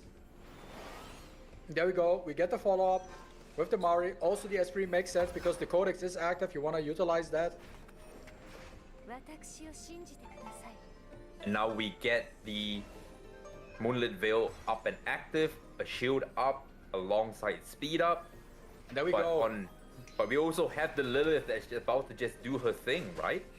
And now the S3 is active. Does he actually want to pop one of these or just want to keep it on them? The Doki might be a good target here right now because she's not CC'd. And works on the Ling Lao. She's very low on HP. So that was actually quite some damage. Does he want to do the S3 right now? Probably not, because it's not that worth it because the codexes are still active. So you want to save the S3 right now for another cycle. Goes for the second S3 on the Nahor. This is where the power of the Nahor comes in. Gets the freeze on the Doki. And the Fushu cannot push the turn meter of frozen allies. This is where this whole thing becomes powerful. But can this Mari actually now petrify the Fushu? Yeah, he has to think about it. He has to decide what he wants to do here. He's just laid in He's holding off on the CC. He doesn't want to blow everything up. Okay, Right now now? this will be the interesting side. Can we gamble the 20% extra turn chance? Does he get the proc? No proc, Sag. And there we go, Mia's moving. He's checking his cooldowns right now. Is it worth to S3 here? Okay, he presses the button right now. Probably cycling Nahor. So he can get his AoE freeze again. And there is the Ling Lao Immunity up. with the immunity. And now he still has the S2. Oh, Resist. and Completely not get the misses. strip. It missed. He missed. Oh, that's Completely so resisted. bad. That is unfortunate right here. That is very unfortunate right now. Goes with the S3, but the S3 is not worth it right now. It's only a petrification on the Doki. It's not that powerful right now. Can he get out of the situation? Because if we look at the current situation, Aeon actually Resist, and there quite was a resist. There was a resist. So there is still something. It's not over yet. Because There we go. it's very low damage on Splunk's side. His whole entire job here is just to survive the slew of CC. There you go. S1 proccing the Jackal Guard, getting the The speed Jackal up. guy got resisted basically. But this is very hard now for Aeon to actually come back. 大したことないわ He has the S2 to dispel, but because of the Moonlit Veil, everything still gets pushed anyway, and the Gigabyte just kicked in for Splunk. Which gives him a There we chance go. to, you know, recuperate all the damage that was done by Aeon. 触ら And ない the biggest problem for Aeon right now is there is so much damage now coming in, the healing is up and stuff like that, and he's basically back at square one, plus the Codex effect kicks in to increase his cooldowns by 1. 触らないでください So he has to wait one turn longer before he can actually spam his S3. And the Lilith is barely alive at this point. And also Mari's S3 is not ready right now. So he can only push back. What does he decide to do? He works on the Fushu, but it really doesn't do much. And the You can Lilith- see the amount of will press on Splunk's end. 触らないでください Does he get the extra turn? He is No not. extra turn. He is in no danger whatsoever. And Now we the see- Moonlit Veil goes up one more time. Oh, And GG. yeah, Aeon, GG, scoop. And Aeon just gave up, saying that there is no way to come back. Unfortunate. Which is very fair enough. unfortunate. 2-0 Unfortunately, goes down to Splunk. Well done to Splunk. that's the problem And this when was- playing with control team. Like once you miss a dispel, enemy bulwark is still up. It's very tough for you to actually play. And that is why it's 100%. actually not that easy playing CC against Bruiser in general, as you just said, Artiar. You have to play it super hard, everything has to hit, and once you miss, it's basically over, right? Yeah. And there's no chance for you to coming back. Oh wait, you pulled the wrong player. It's Ref and Wrong Zim. players. Oh, that's right. My bad. Sorry. Yep. So now It's supposed to be coming Zim. is going to be Ref and Zim. Yep. Yeah, I looked at the thing wrong. My bad. Cool. There we go. We have Rev and Zim. Let's see what these two decide to play here. Ref, you have to We're just prepare. waiting on Rev to Yeah. get ready. Yep. And there we go. And now we're gonna start the third round of best of 3 for the top 8. Okay, the pre-ban just started, and we got a Lily and a Lillian pre-ban. Oh, that is not exciting. The That Lee is family different. The getting Lee banned. family. The Lee family, and then the plume is Zim with the first pick, picking up the plume right off the bat. Yeah, if you always have first pick, it's usually a very common first pick to pick up Plume at the start. Fushu. And then we get a Fushu and a Holden first 2 picks, along with the Rahu from Zim. What does he lock in? That is the real question here. Well, we have seen how powerful Rahu is in this tournament. He actually has a very high win rate in this tournament as well. I think Rahu actually only lost 2 games so far in this tournament. Yeah. And that tells you enough about this unit. So far, the Rahu Locks it assist in is that just like so accurate. Even though with low stack, it just like proc very often compare with other situation. See Red picking up the Doki on 3 to provide some tempo alongside the Veronica. There we go. Zim responds, picks up the Tiamat most likely here.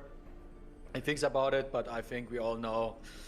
He knows, we know, everybody knows at this point in time. He's gonna lock in the Tiamat. He just thinks about his 5th pick, I think. But outside of that, what's he gonna do? Picking up the Viper. Does he want to lock in the Viper here? I mean, he does have the Zanya in his protected slot, so he does have healing and sustain in general for his lineup. And he actually goes for it. Probably a countermeasure to the Veronica. How does Rev respond to this? Because now we have 2 forms of strip. And he decides to pick up the Mizuki. Is he gonna lock in?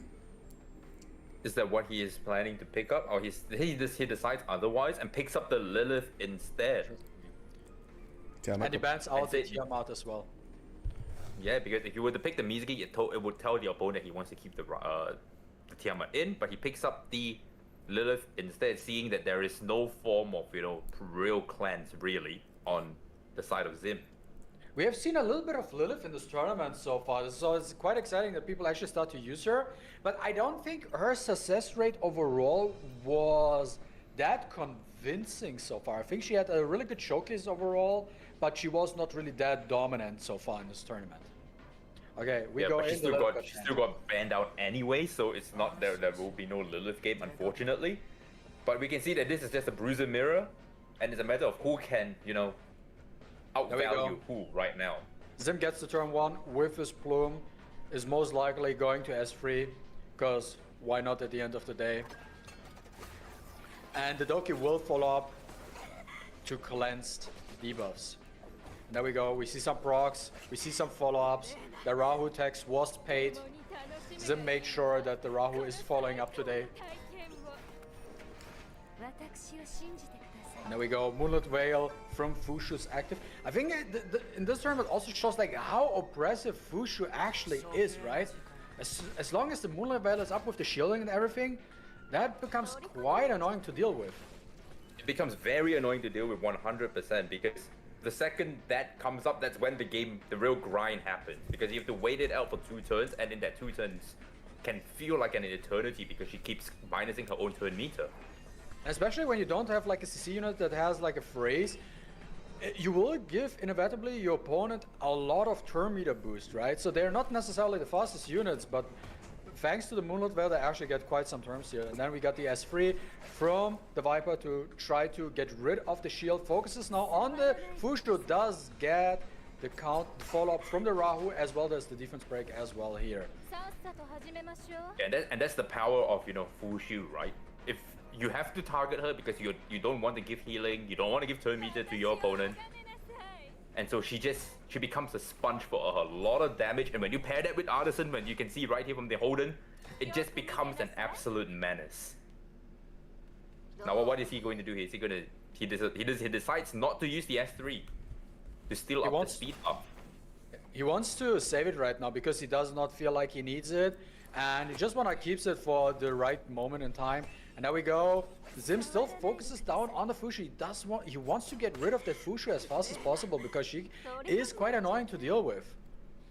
But he also does get the follow-up from his Rahu. I think that he's saving that S3, waiting for that Rahu to proc Artisan so that he can just steal that massive shield, right? Exactly. And the way it looks like, it's a rundown game. Zim tries to kill off the Fushu as fast as possible, while Rev tries to kill the Plume. But neither of them are really that successful with their strategy so far. Yeah, because of the Artisan, providing that artificial HP through a massive shield. It's going to take them a while. And also on the side of Zim, he has the Sanya so that if anything goes south, he can always just revive anyway. Now he's going to steal. Is he going to steal the shield? He is going to steal the shield. He gets the steal. Now everyone is topped up again. But the S3 of the Zanya is available. Heals up the Plume and also gives her the HP boost effect. And there we go. Plume is ready and the S3 is up.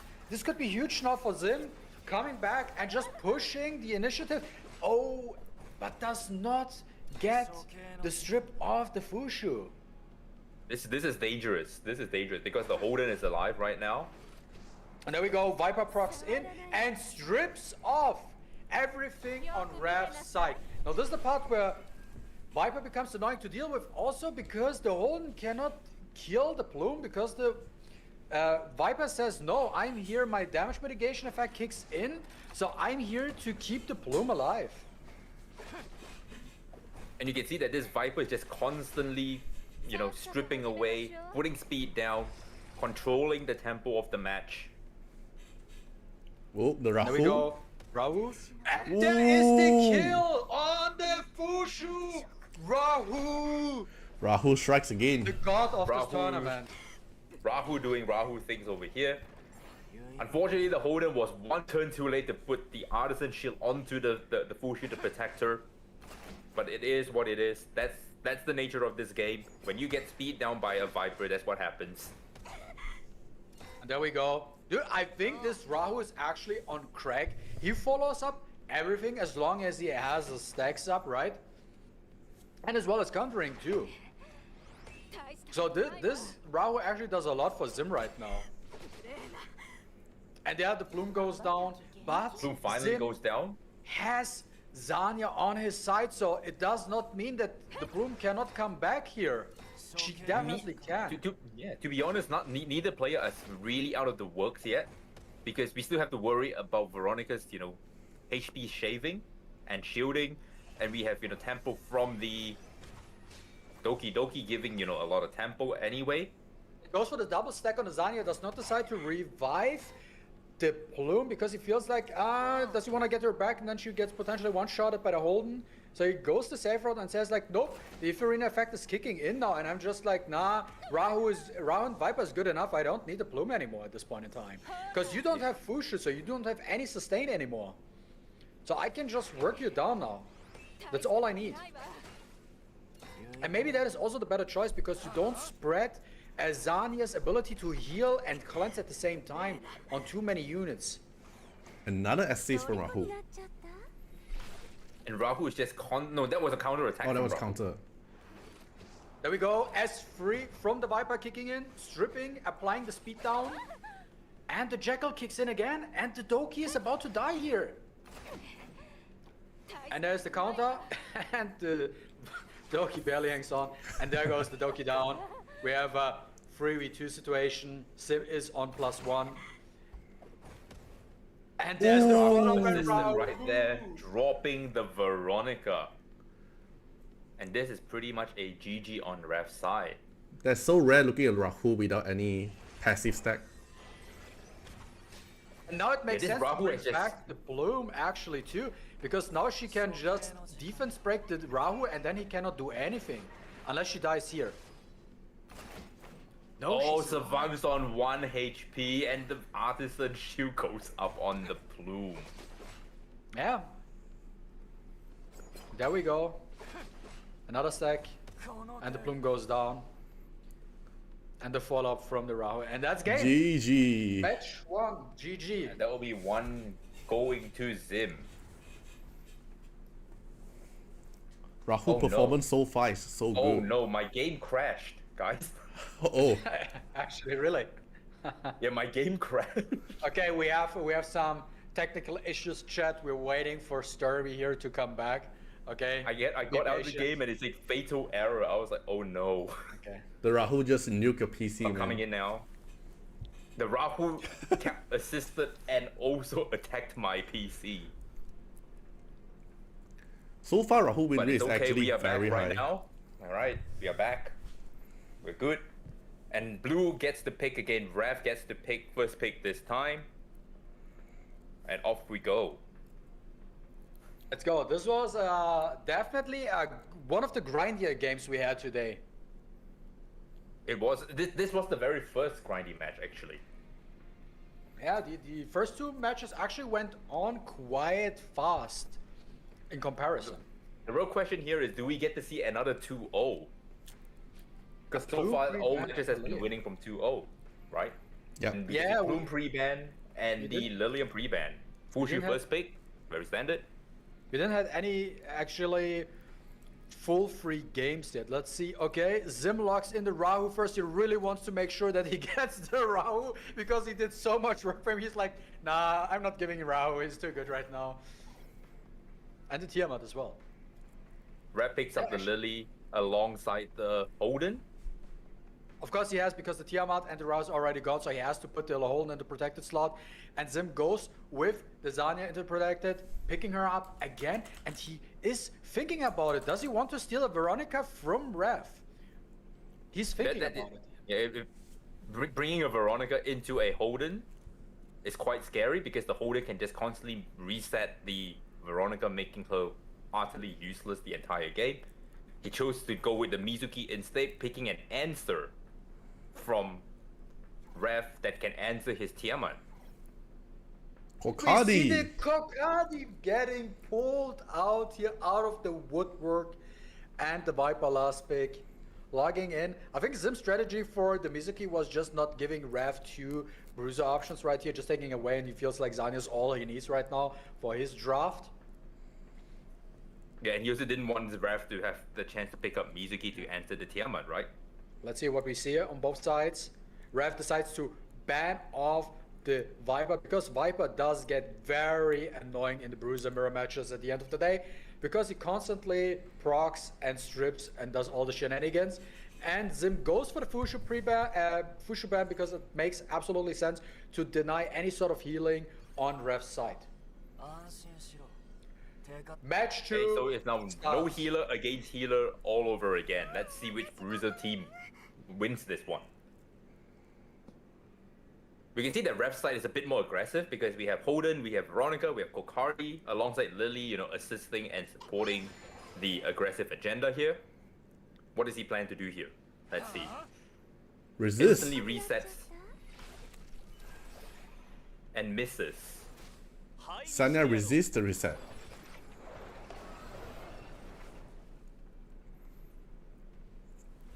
Well, that AoE damage was not very convincing at all. And here goes the Rahu with the S3, puts up the defense on the entire team. And now the Tiamat moves. Goes for the shield up, for the healing. Make sure to keep the team alive here till the Zanya keeps going and actually starts healing and protecting the team. Yeah, this is still a very dangerous spot for Zim here because the Veronica is about to move and she hasn't used her buff stealing effect yet. There we go, we got the follow up on the Rahu, on the Lily, and landed the defense break as well. Here goes the S3. よく見てなさい And now the Veronica does have the option to use her buff steal effect right now, but decides to not do that. And there we go, the passive procs in. Oh, Zanya's barely alive. the Sanya is about to go. The Sanya goes down. And the Zanya goes down. And Rahu is also as well goes down here. And this looks very good on Rev's side. 虜になっちゃった I don't see... Yeah, I think this is pretty much GG at this point. I don't see Zim coming back here, even with Tiamat. Yeah, GG. and that's game. We're actually going to match 3, the first match 3 of the day, chat. And this side, Zim has first pick. So what is the strategy here?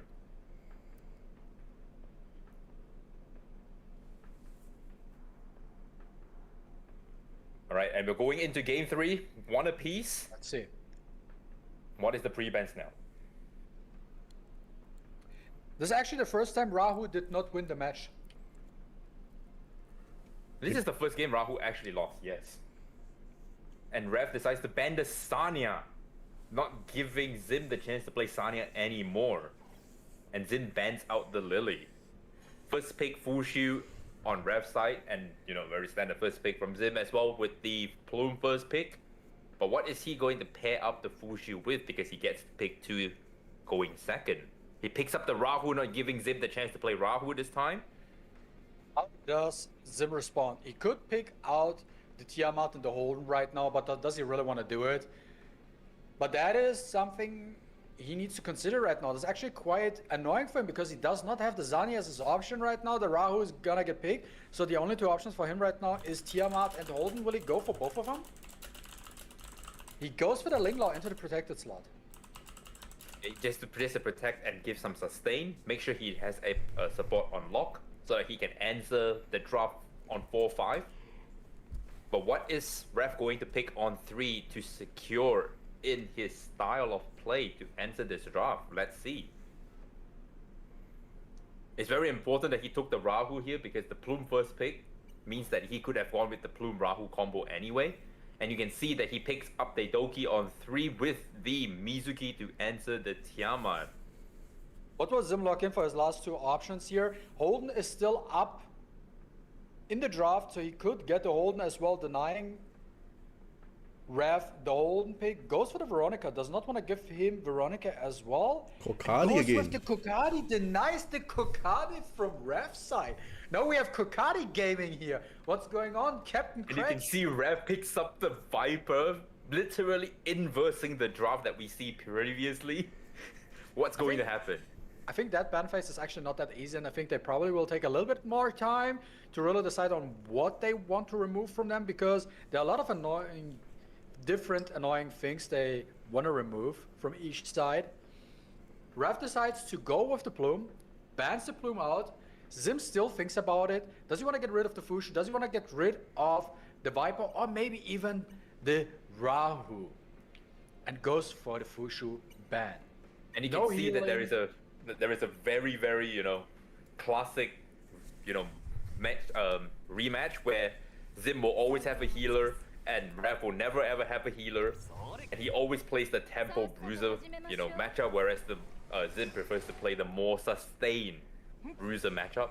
この拳に任せて Instantly puts up the defense buff. And there we go. It's Veronica's time. Does the S2, puts the shield up. And Mizuki is super low on HP right now. What happened here? The counter attack from the Tiamat alongside the HP shaving from Veronica just I must have missed that absolutely one. destroyed her HP, yeah. And there we go. The Linglao uses her S3, puts up the World Prayer, puts up the immunity, gives the Tiamat a lot of stacks. She's already on 4 stacks right now. But now it's Holden's time. Going for the S3, AoE, defense up. Tries to rush down, and there is the Bravo proc of the Tiamat. And here goes Captain Craig S3. First action. And there comes the counter of the Viper. And Mizuki goes down into proc, into Khaleesi mode, into AoE. Is it enough? Not quite. But almost. the And counter. two weapon Oh. procs. まばたき厳禁よ And here goes the Doki. It's looking very grim for Rev right now. Can he actually come back? ほら This is not easy because also you have to consider that the Tiamat still has the Amber ability up. So even if you kill her, she's not dead. And here's the S3. So what? Viper kicks in. But You didn't can see get that to the Kokari is also very low, but because there is the Linglaw on the other side, the Kokari And now we survives go- and it's about to go into an S1, into an S2, and everything No. just explodes. Game 3 goes to Zim. GG's in the chat. Kokari in this tournament so far is on 100% win rate, which is quite funny. And we can see that now we have, 2-0 on Borg, 2-0 on Splunk, and a 1-2 match this time, not a complete wipeout. And now we're gonna see And now we Alien have our Nis last game. and Tana going to have for the last top 8 before we go into the top 4. And now we have our final top 8, yeah. Let's see. Also, chat, just to let you know, after the top 8, we will have a 5-minute break before we go into the semis. All right, and this will be the best of 3 for the last top 8. Let's go. Islanders versus Tana. I'm excited. Let's see. Now Tana has been showing had a very strong showing yesterday. Let's see if he can keep it up. We see the Lilith pre-ban on Tana's side. He also gets the first pick, and Alienus pre-bans the Lily here. What is Tana locking in as his first pick? Goes with the Plume. Fairly standard. Fairly standard first pick. Also a fairly standard first two picks from Islanders as well. Fushu into Rahu. And the Fushu is on Halloween instead of Supernova. How does Tana respond here? So he cannot use the Lily Tiamat combo because the Lily is pre-banned in this first match. How does he decide to respond?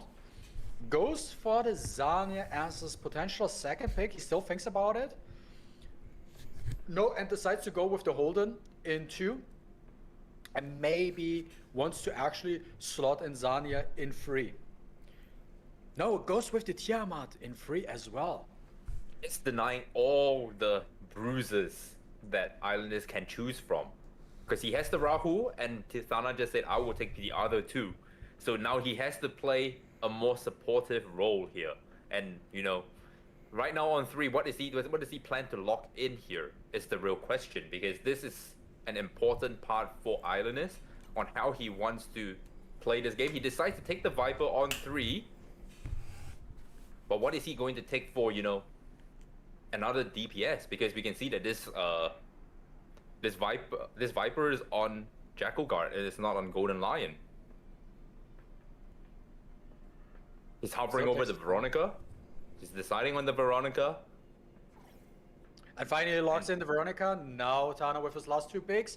But it's also interesting to see in this tournament, so far this is the very first time we see, I think, a Viper into the protected third slot. So no matter what Tana picks up, he has to deal with that Viper in this game. Goes with the Zanya and picks up the Lilium. Interesting. Interesting taking the Lilium into a Viper, because Viper has been known to be what counters Liliums, right? With the speed down and the attack down. That means that Lilium does not do a whole lot of damage here. But what does Islanders pick up for a force ban on 5? Goes with the Mio. Interesting. This is the curveball I was talking about here. We need to see some curveballs, and that's exactly what you need to do to have a chance of winning in this tournament. Tana bans out the Mio, which is probably the right call. And now Alanis is still thinking, does he want to get rid of the Plume for the defense break? Or even maybe the Zanya with it, because she's the single source of healer. But does go for the Plume. And now we have... Just get rid of the Plume altogether, okay. First match of round 3 is starting now. Well, this is a rare sight that the Tiamat actually gets turn 1. This is this is an insane match. What is the Tiamat doing getting first turn? Does he actually want to hit something bing bong with the S1, or does he want to just shield up to kick things off? I mean, if you shield up over here, the Vero can very easily just steal your shield and your healer. So true. So he does go with the S1 into the Veronica.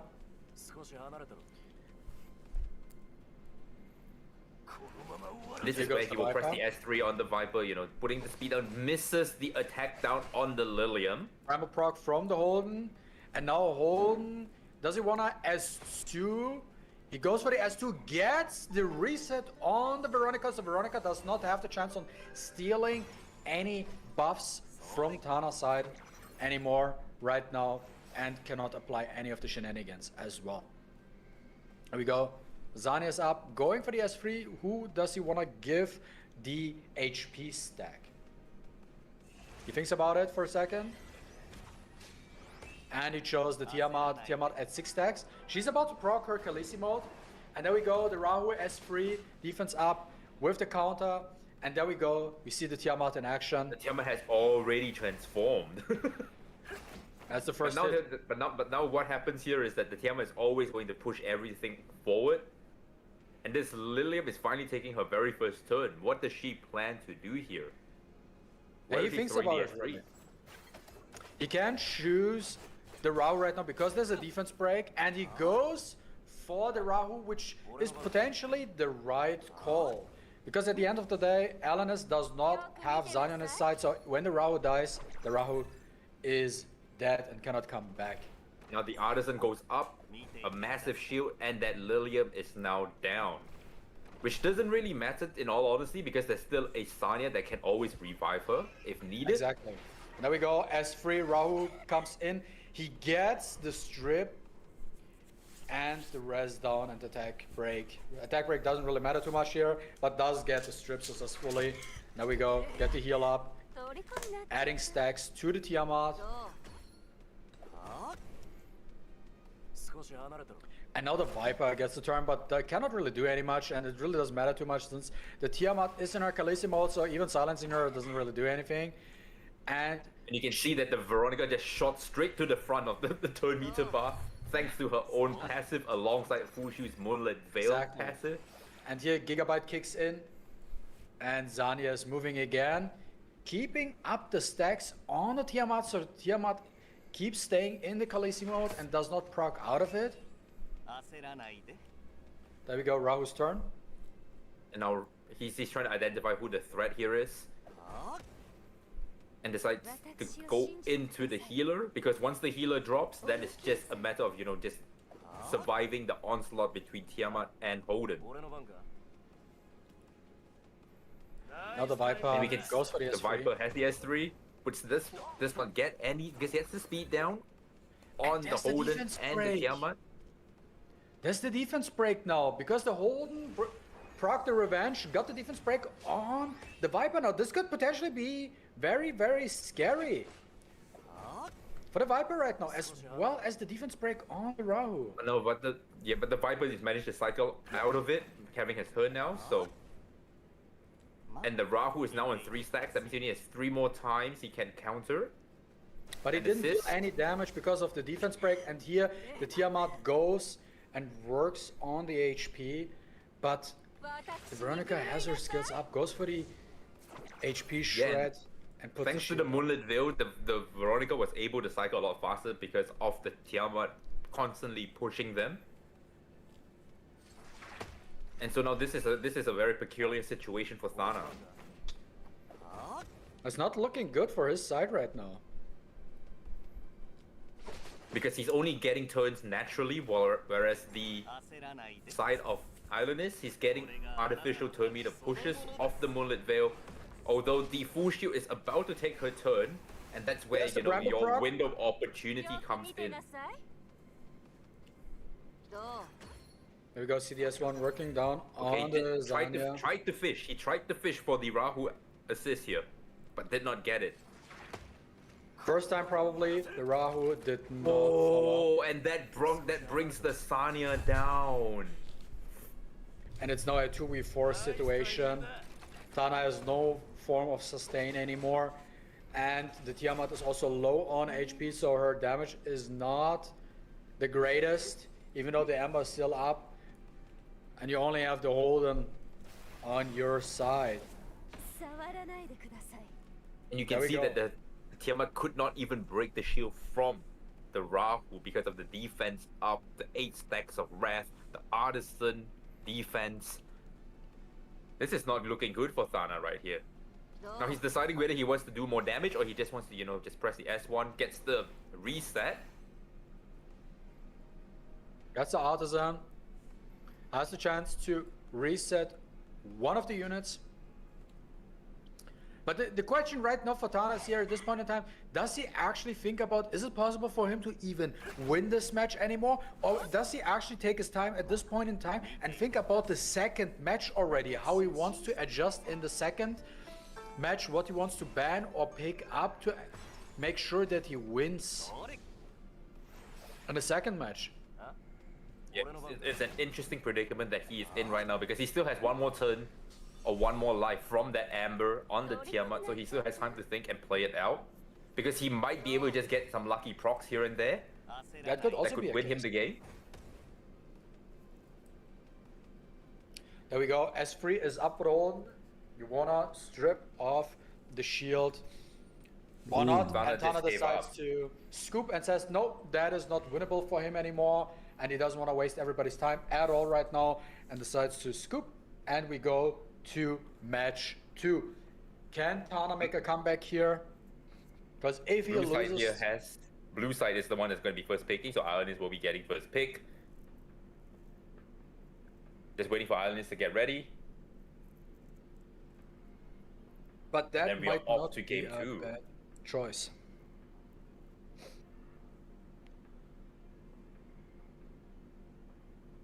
We need to Okay, we let's need see. Islanders to get ready before we They're can both actually start ready? the match. They're both ready, right? They're both ready. Are they both ready? It's not showing ready on my side. Okay. Okay, there we go. Oh, yeah, okay. They are both ready. Cool. It wasn't showing ready on the Islander side for my end, so probably a little visual bug on my end. But it doesn't matter. We're in the pre-ban now. Let's see if Tana can make the right adjustments to secure victory in this second match. So we still see a Lily pre-ban, and Tana pre-bans the Mio because Alan has forced him to pre-ban the Mio. And now he picks up Fushu. Will he get the Rahu here, or does he pick? He does pick up the Tiamat. He goes with the Tiamat instead, and we know that Thana's Rahu is meant to counter cleave only because it's built on Amber, right? So it only makes sense that he will be picking up the Tiamat here.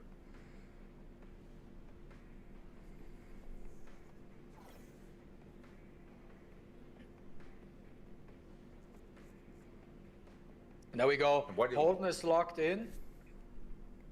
And what is he going What to is pick on that? 3? Yeah. So he locks in the Rahu, securing the Plume Rahu combo. There we go. Tana thinks about it.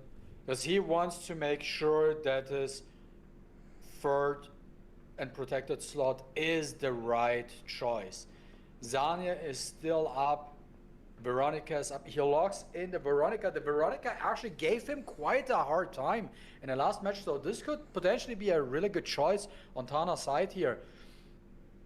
But he does want to have one more source of damage or potentially one more source of sustain. Goes for the Zanya and leaves the last pick open.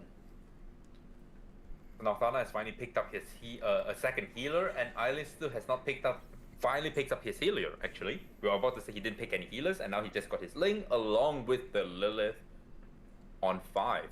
So he has a little combo going here between, Plume and Rahu, or Plume and Lilith, because there is always a stripper into, a heavy damage or CC. How does Tana respond here? I mean, he does need some sort of damage and goes with the Viper. He goes with the Viper. What do you want to ban in this type of situation right now? Artiar, what do you think? I think that I will actually ban enemy Plume, and then if I have to ban on Tanya, I might actually ban the Tiamat away because there's 2 healer there. The combination for Tiamat is actually going to be crazy. Interesting. Cool. But they're really deciding what to ban here, and we can see on Island's side, the Linglord gets banned and the Viper gets banned on Thana's side. So we have on one side no sustain whatsoever, and on the other side we have one source of DPS. おや戦うんで This す is か interesting. I would say that there's 2 sources of DPS on Thana's side because at the end of the Yeah, day, okay. the HP shaving can be very, very painful and detrimental at the same time. That is true. That is true. Let's see what's gonna happen here at the start. Focusing down on the Veronica. Veronica gets her turn, and we have seen many times so far that Veronica likes to start off with the S2, but decides to go with the S3 and steals off the Bulwark from the Lilith, and that might actually be the right play, because now Lilith can't do anything. Yeah, Lilith, You just have to Lilith wait gets an now. extra turn here, And it doesn't which mean doesn't do anything. anything. That I mean, is it does help at the end, but still.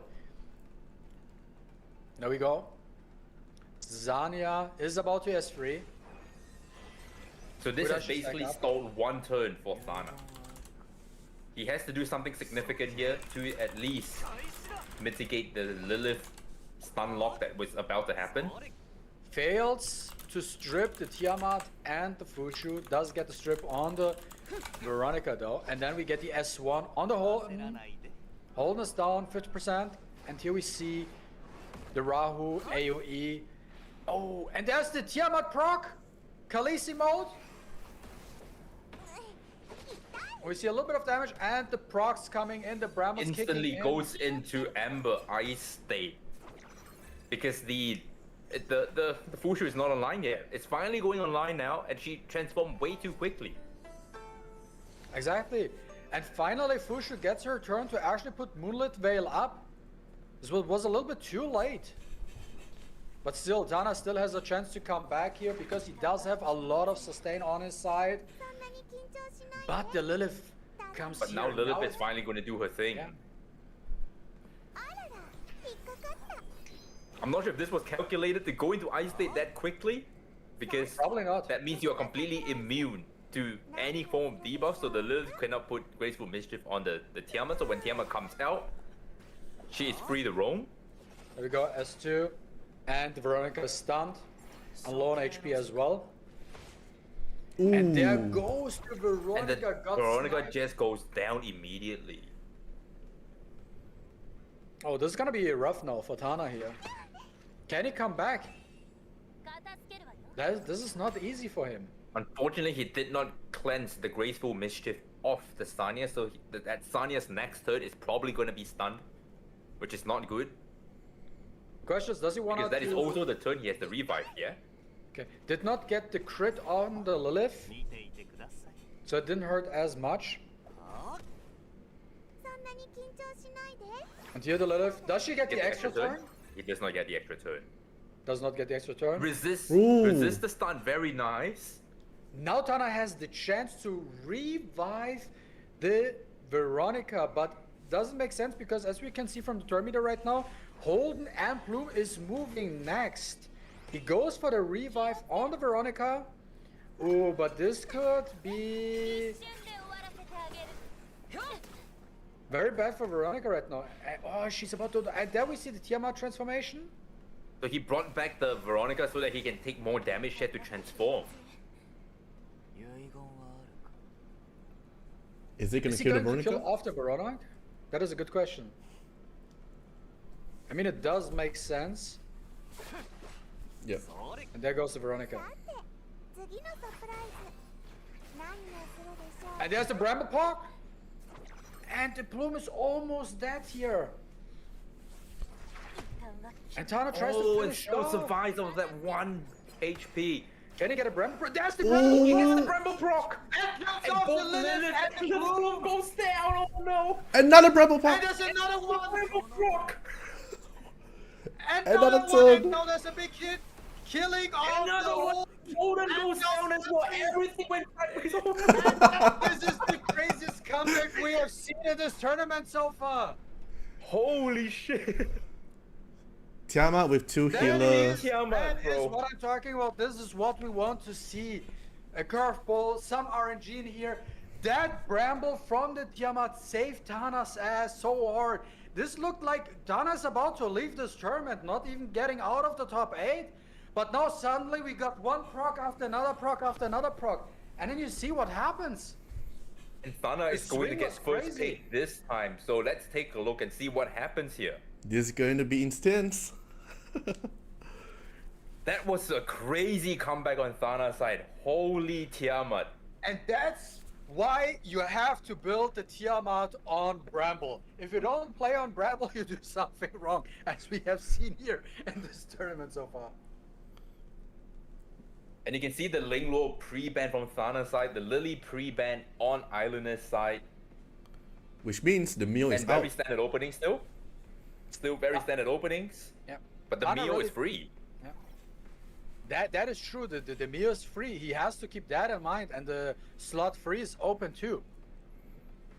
And Tana counter? Oh wait, what is going on? Wait, what's Oh? happening? What's happening? What's happening? Whoa. Changing what's happening? playstyle? Messiah!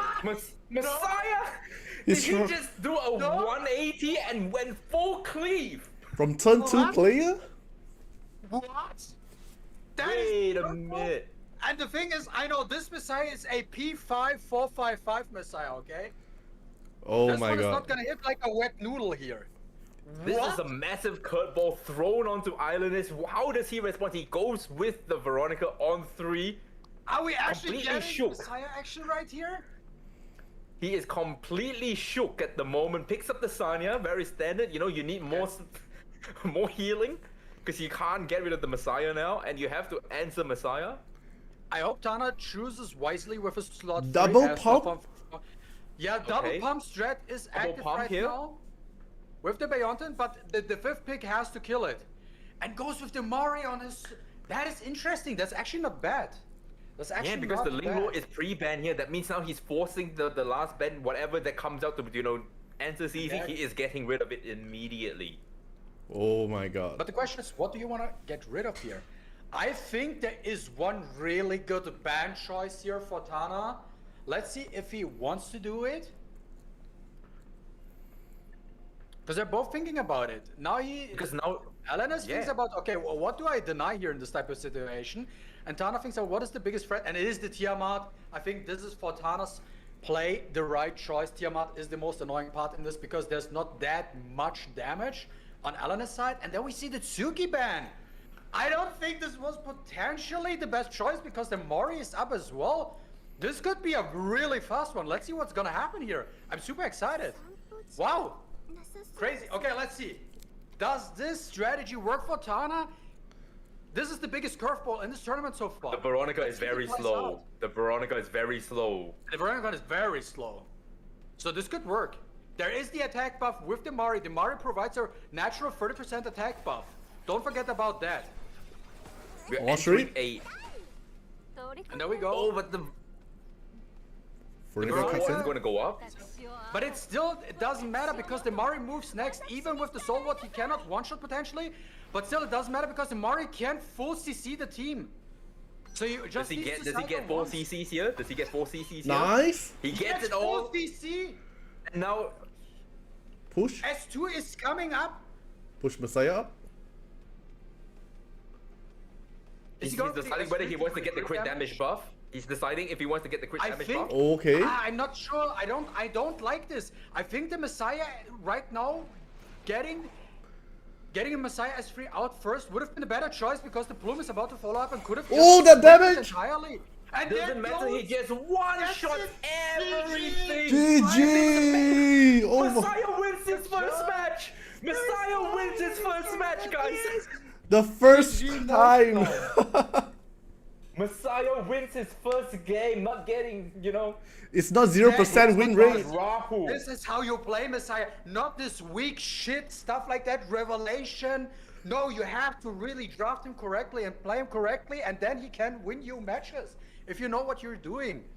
That was And this is really and smart this is choice from standing, Tana. guys. If you can see, we have in our semi-finals Borg against Splunk for a best of 5, and we have Zim against Tana, best of 5. But right now we will break for 5 minutes, Yeah, and we will come exactly. back, rejuvenate, rehydrate, and then we're gonna get into our semi-finals. There we go, chat. Be right back in 5 minutes. Wow, that's crazy. This is insane. But I'm gonna go in my BRB, and I will be back very shortly.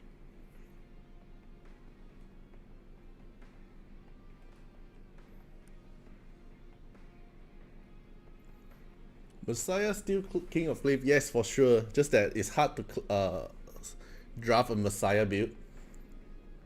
Like it's either Messiah on a ban pick, like the ban slot, or either when you are gonna pick Messiah, enemy gonna pick away your Messiah, or when you have the opportunity to take Messiah, but you don't have the other supporter to let you pump up your Messiah.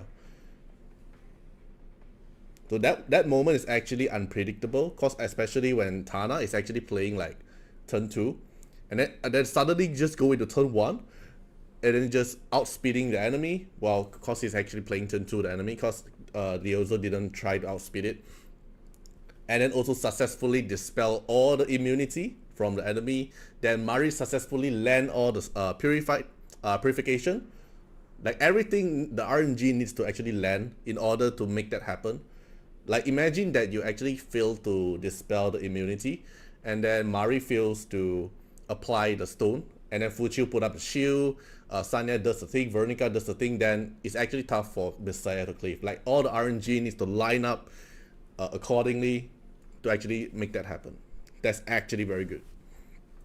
Like all the RNG actually lands, all the defense break, all the dispel, all the purification. Just so good. The stall to make the Veronica buff down before the burst. Messiah, yeah.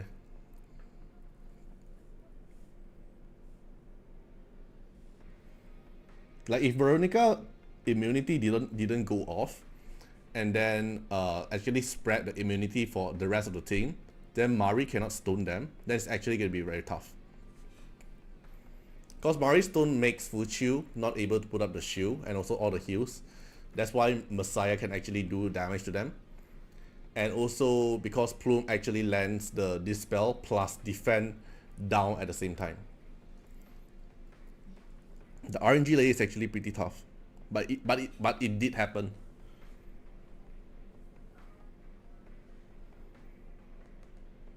Finally a Cleave team moment.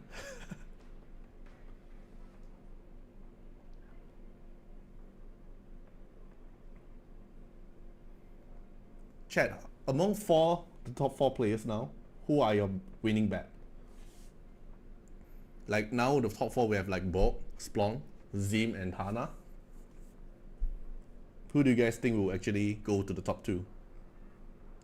From your guess. Is his secret weapon? Yeah.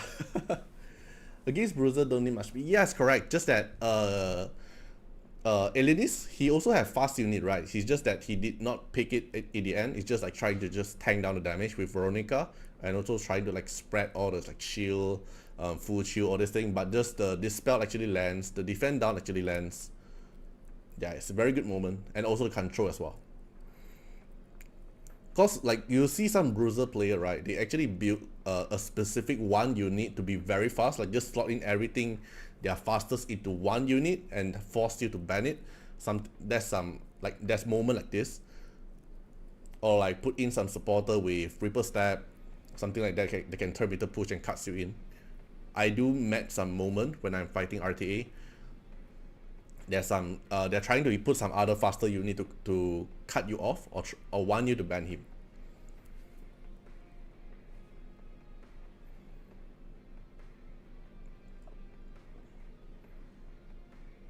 But yeah, if you want to play Cleave, obviously the speed, you need to be fast, right?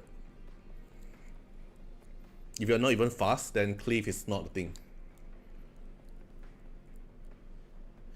Yeah, he lined up the perfect draft for all the Messiah. Like Messiah with double palm, with the Plume Dispel, and also the CC Mari. Because with Mari there, you don't need attack buffer anymore. So even enemy ban away the Tsukuyomi is fine.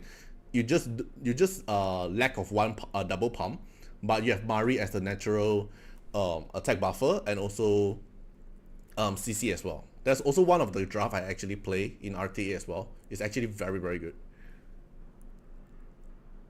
Yeah, so let's say if I'm playing, like if I'm at Tana position, I'm using all the draft, and if enemy like Elenis actually just pick in a Freya in the lock slot, let's say he put in a Bulwark Freya in the lock slot, it's actually going to be tough because that Freya probably is gonna outspeed you, right? And if that Freya actually put up like S2 or S3, it's actually gonna be annoying to fight with.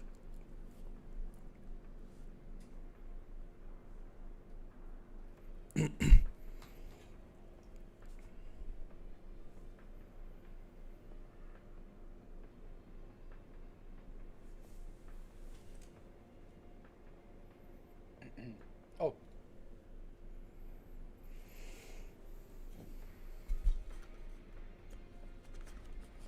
Okay, I'm back, guys. I'm ready. I was on mute. I was muted the entire time.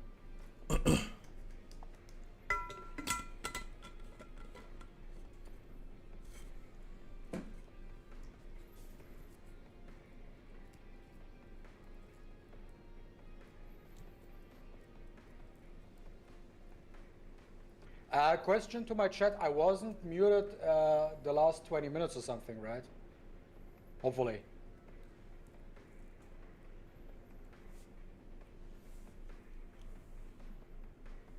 All right, I am back. All right. So do we start the top 4 now? We'll wait for M to come back and then we'll start.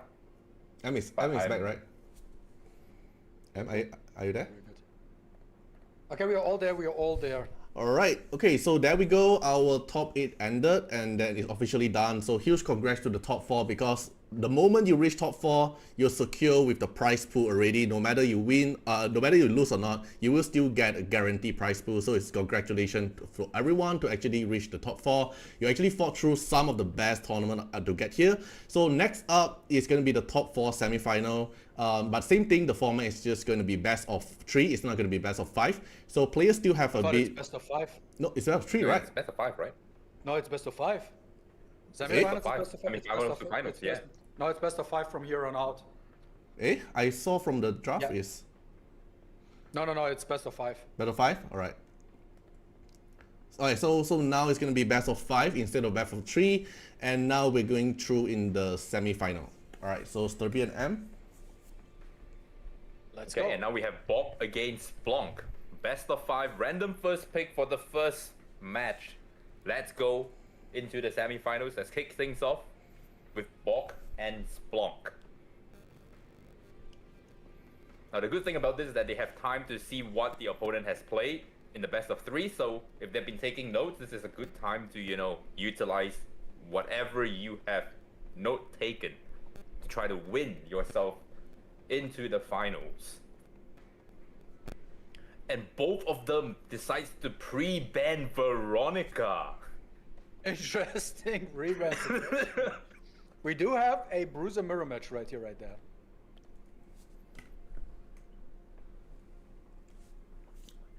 So Let's see what's we're gonna seeing happen. pretty standard openings, not nothing too fancy at the moment.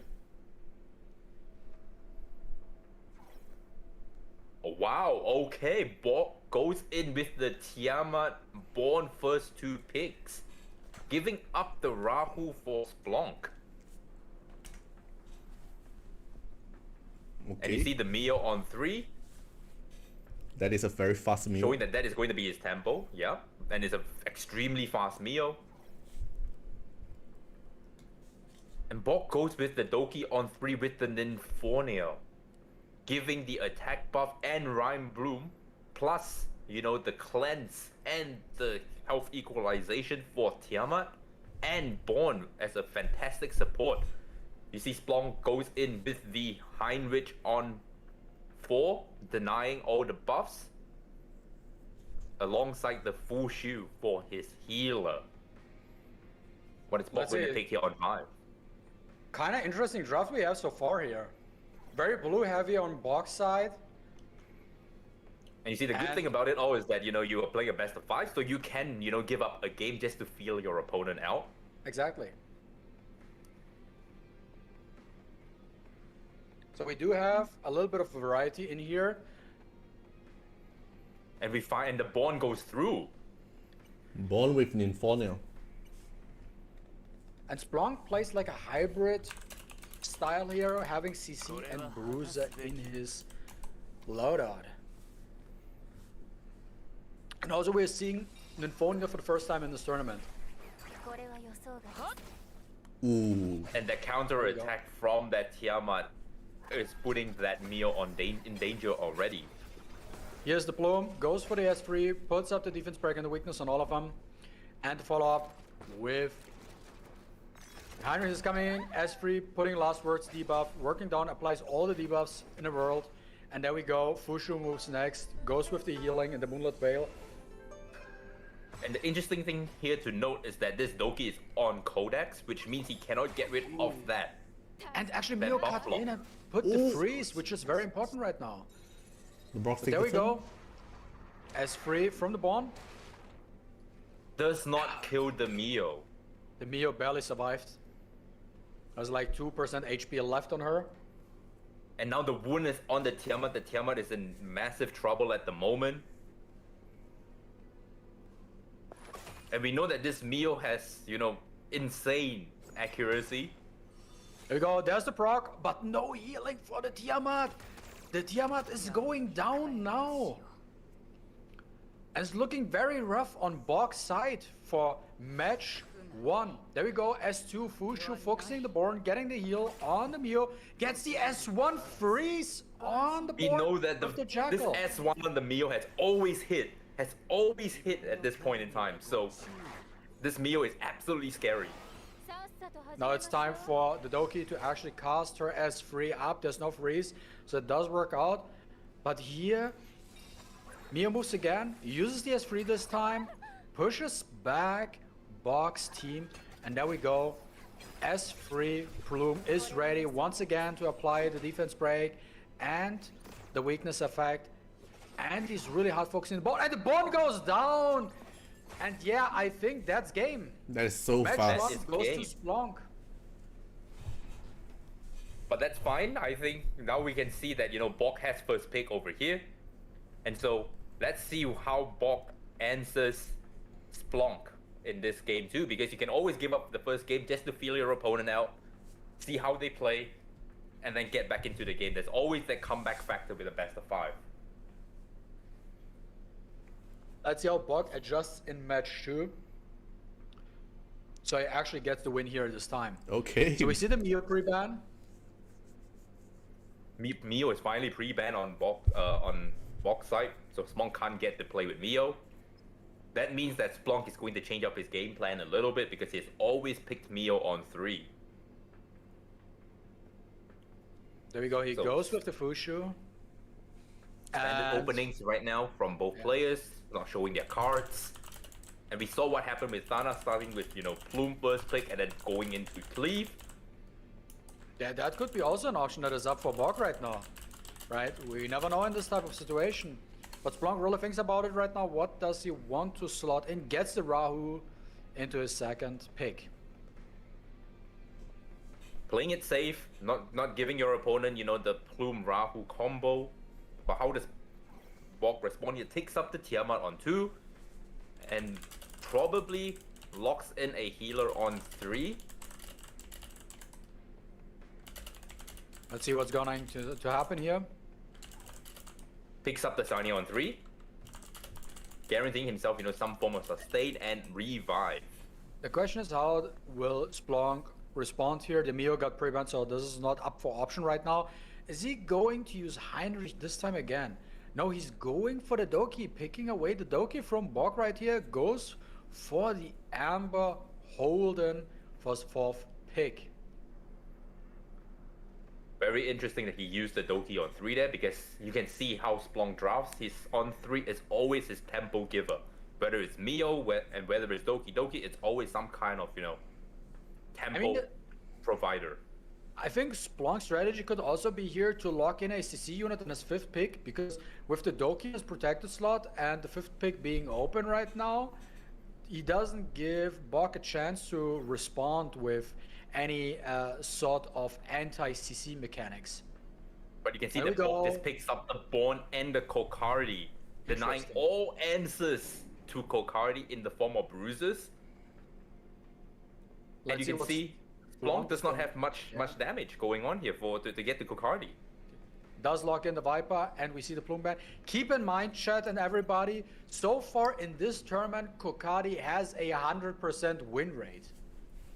So we will be, let's see if Kokadi can keep his 100% win rate up, or if this will turn out to be his first loss.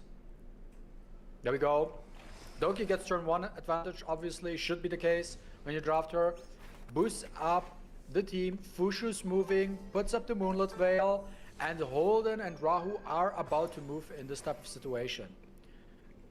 What is Holden going to do? Does he want to reset the Zanya right off the bat? Or maybe even the Born? Because the Born S3 does hurt and has the ability to passive ignore.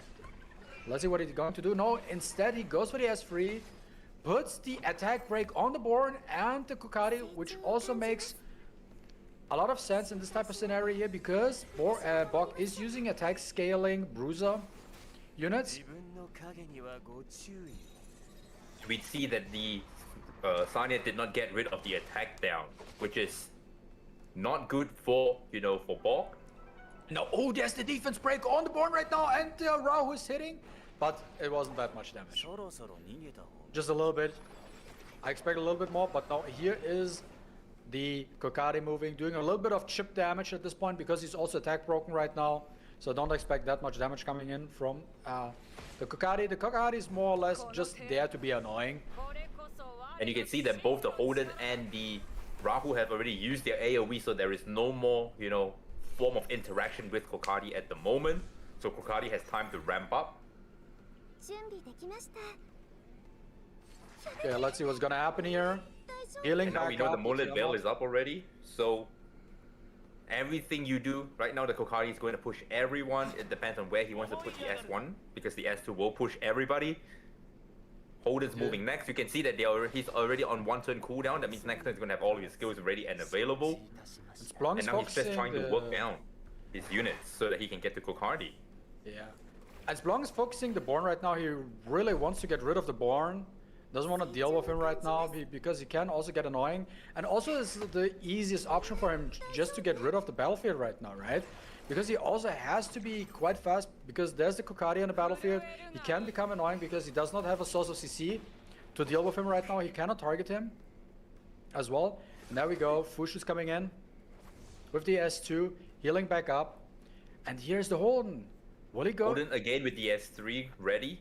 He can Not either only reset or S3. he's going to put the attack down. Yeah. He's going to get rid of the crit rate up from the Kokadi, so this next turn Exactly. he's going to be gambling a 70% chance to crit.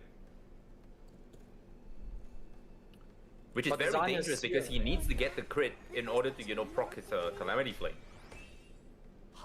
But the Zanya is here for the rescue. Double stack on the Zanya. Healing up the team, keeping the Born alive. And there we go. There's the follow-up. There's the tax payment on the Rahu. Let's see how this turns out. Now that And this this is is where the enough to Born kill drops. off the Born. Etheria effect kicking in, dealing more damage to the board, elemental advantage, all that good jazz. Here's the Bramble proc from the Tiamat. You cannot underestimate the Tiamat in this game with 20 stacks as well, as we have seen in the matchup Alanis versus Tana, where the Tiamat did make a huge comeback with a bunch of Bramble procs. So this is far from over yet. And here's the Rahu S3 defense up, working down the Tiamat so she does not deal as much damage, even though she has infinite stacks right now. And it's important to note that this Tiamat is absorbing a good amount of damage, you know, keeping that Kokadi relatively healthy, because Kokadi is very, very squishy. そろそろ逃げた方 And now There we this is a go. matter of whether he crits or not. If he crits here, he is going to proc. The S2 gets his crit rate up again. And the Doki's about to die here. The Doki is about to go down, but the Artisan might be here to save the day. Who knows? It is enough to keep the Doki, but will the Doki, she that actually puts stays that- alive? But That everyone is super puts low. that puts the Holden in danger at the moment, but the shield goes back up on the Fushu. Thanks Once to the again. Doki and Fushu combo. 準備できました But Zanya has now the ability to revive Born, but I don't think this might potentially be the best course of action right now. I think he just wanna keeps his units alive right now. 私が守りますから And he goes for the heal, which makes absolutely sense. And here's the Kokadi with the count Kokadi buff getting- using the S3. And that kills off everything. Gets the kill on the Doki and procs the Amber off the Holden as well. And here, And now This is what Splunk is Kokadi- in danger because he cannot get to Kokadi in 緊張を time. 感じます and this looks And that super Tiamat is dangerous. still alive. And that Tiamat is still alive. Yes, it's thanks to that Tiamat being alive for a long period of time. Damage sharing, 準備できました putting pressure on the opponent. The Sanya protecting her, keeping her healthy so that she can constantly damage share.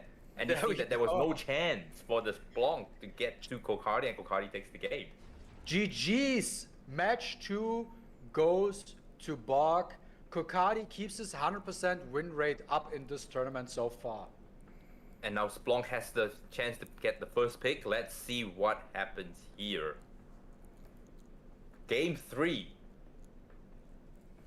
Is it going to Bog or is it going to Splunk? Let's find out. Will the question- Mio get pre-banned again? That's the real question. The question is, how will they adjust their pre-bans? Will they keep the same pre-bans? How will they adjust? I mean, now that we have seen Kokadi back again, Splunk might think about potentially even pre-banning Kokadi at this point, because if he does not get the Mio, right? How do you want to deal with him, really? Okay, we see Rahu pre-ban and the Mio pre-ban. Very interesting here in this type of Interesting situation. that the Rahu got pre-banned here. Will Splunk go for the Fushu first pick or for the Plume? Goes for the Tiamat actually this time Takes the around. Tiamat this time. Which leaves the Plume being open to be the first 2 picks. And he takes the Fushu away from Splunk so that he does not have the Tiamat Fushu combo. But is he going to pick up the Plume here to supplement the Fushu? Not showing the draft yet. Let's see, he thinks about it, gets the Plume. He does pick up the Plume, denying the pick for Splunk to get Plume. And all Now together. let's see if Splunk wants to use the Lily Tiamat combo. But he definitely needs to lock. I think we're gonna see a Zanya into the protected 3. Potentially Lily now. No, he goes for the Zanya into 2. Okay. We know that Splunk likes his tempo on 3, and there we go. He picks the Lily on 3, giving him the tempo. But this time around we can see the Lily is not on Amber, it's actually a Gigabyte Lily. This time around. And Bob picks up the Doki Doki on 3, giving himself also another form of tempo, keeping the Doki and Fushu combo alive, and picks up the Born on 4. That's the big advantage Borg has over other people, since he's one of the very few people who actually built a Born up. He never has to pick him early on. He can just throw him in at the very end, because he has never, in no situation does he ever have to fear not getting his Born into his draft here, and Splunk locks in the Holden and a 4th. Does he want to get another source of sustaining here? Maybe a Linglao? Yeah, goes for the Linglao here, secures any source, or basically at least one healer into his draft. Now will So he has Borg- 2 healers and he has 2 DPS. What is Born going to do here? Because Born only has 1 DPS at the moment. So he needs to pick up a second DPS. If not, that DPS is going to get banned. And he picks And up we the s- Kokardi. We see Kokari again. Then we see Tiamat pre-ban and the Fushu pre-ban. Not pre-ban, the ban. Okay, let's see. Yeah, and this is what happens when you ban out the Rahu, you picked up the Holden and the Tiamat, and the Tiamat is not on 3. The Kokardi is now going to be running free. まばたき厳禁よ。 Once again, Splunk doesn't have an answer to Kokardi. 灰にしてやろう No real answer. If you think about it. 気をつけることね。 Yeah, that's another big thing. Like, this is what I said.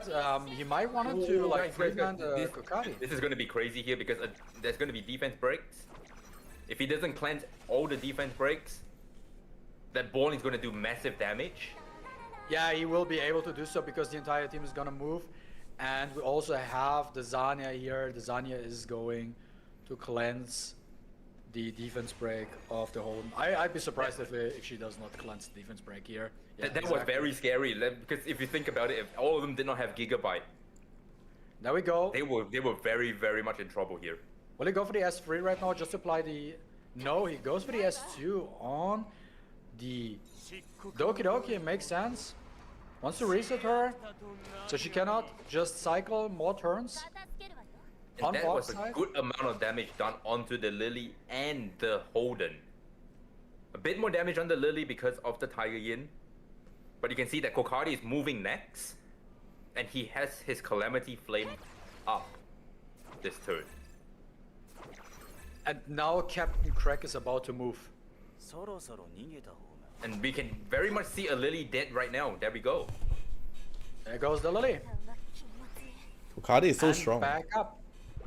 Yeah, the thing is, Kokari is actually very strong in the Bruiser mirror match. Yeah. Because the Bruisers don't play CC, so you have no way of actually targeting him. So your only way as a Bruiser player is to target him with maybe like a Viper into your draft. Outside of that, you have no chance of like targeting him, countering him, or anything.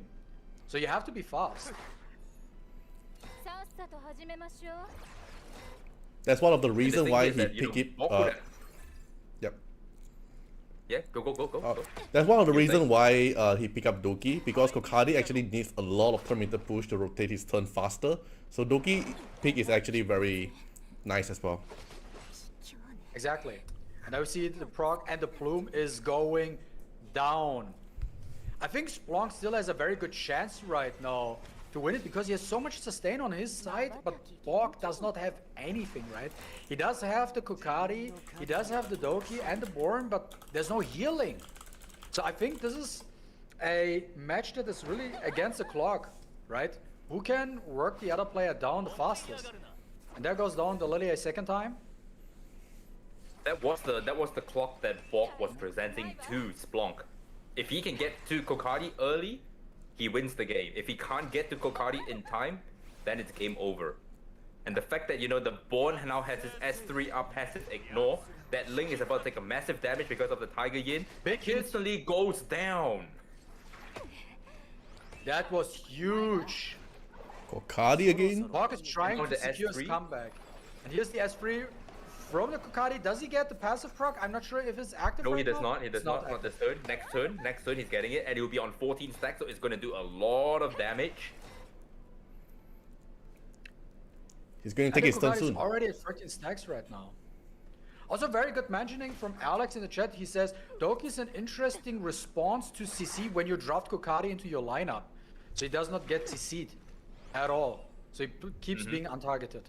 Alright, and now we're going to see the S2. Ooh. Massive damage onto the Holden.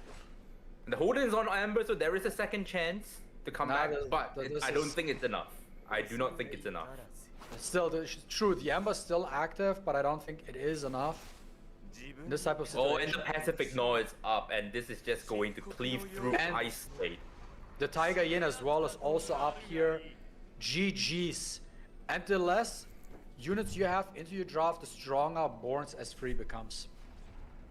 Good And now job. Borg has, and now Borg is in a favorable position because he has first pick, going in with a lead as well. Yeah, So- Borg is one victory away from advancing to the finals. Let's see. Will this be a 3-1 or can Kokadi Ben. Splunk force a game 5? Yeah, I think this is the right choice here from Splunk's side because he has no real answer to the Kokari whatsoever, especially since Borg keeps the Mio banned.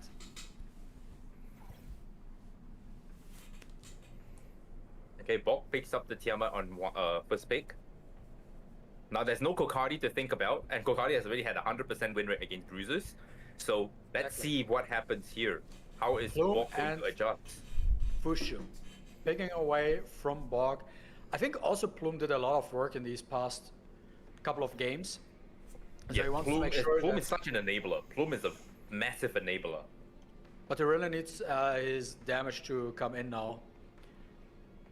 Because Borg already picked the Tiamat and the Rahu. I'm not sure if Borg is going to pick up his Born at this point in time because otherwise he might be overdrafting DPS too much. But we will see. Okay, Splunk locks in, Holden into his protected.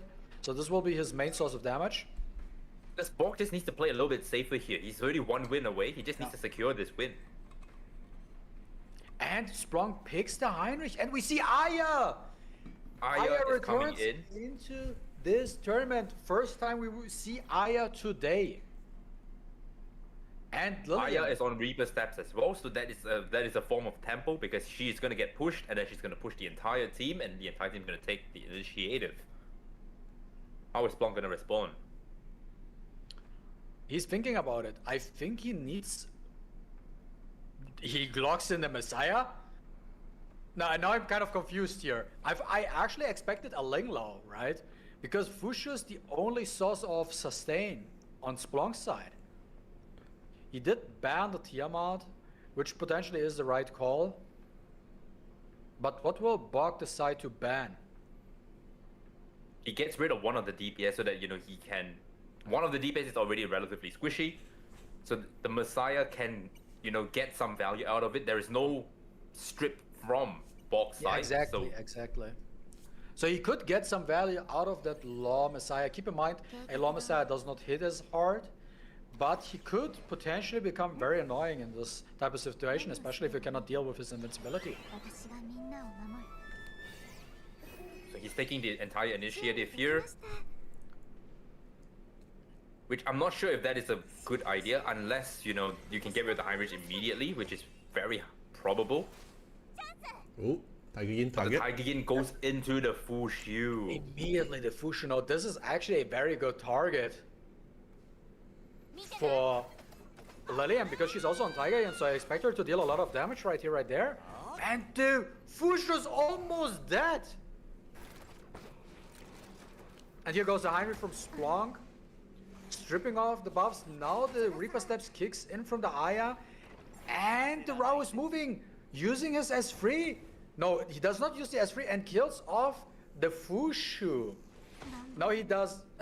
This will be very hard now for Splunk. He has no sort of sustain anymore. But actually, the Messiah does a lot of work here. Because the units from Boxside are built squishy, as it seems like. There we go, S2. Putting the Now buff the wound is block up. The wound, buff block, everything is up. Heinrich has done everything he needs to do. But because of that, you know, strip from the attack buff, that's not going to kill and therefore not going to stun the entire team. So the Messiah is definitely going to move. There we go, there's the S3 from the Holden. Working down, weakening the Lilium here.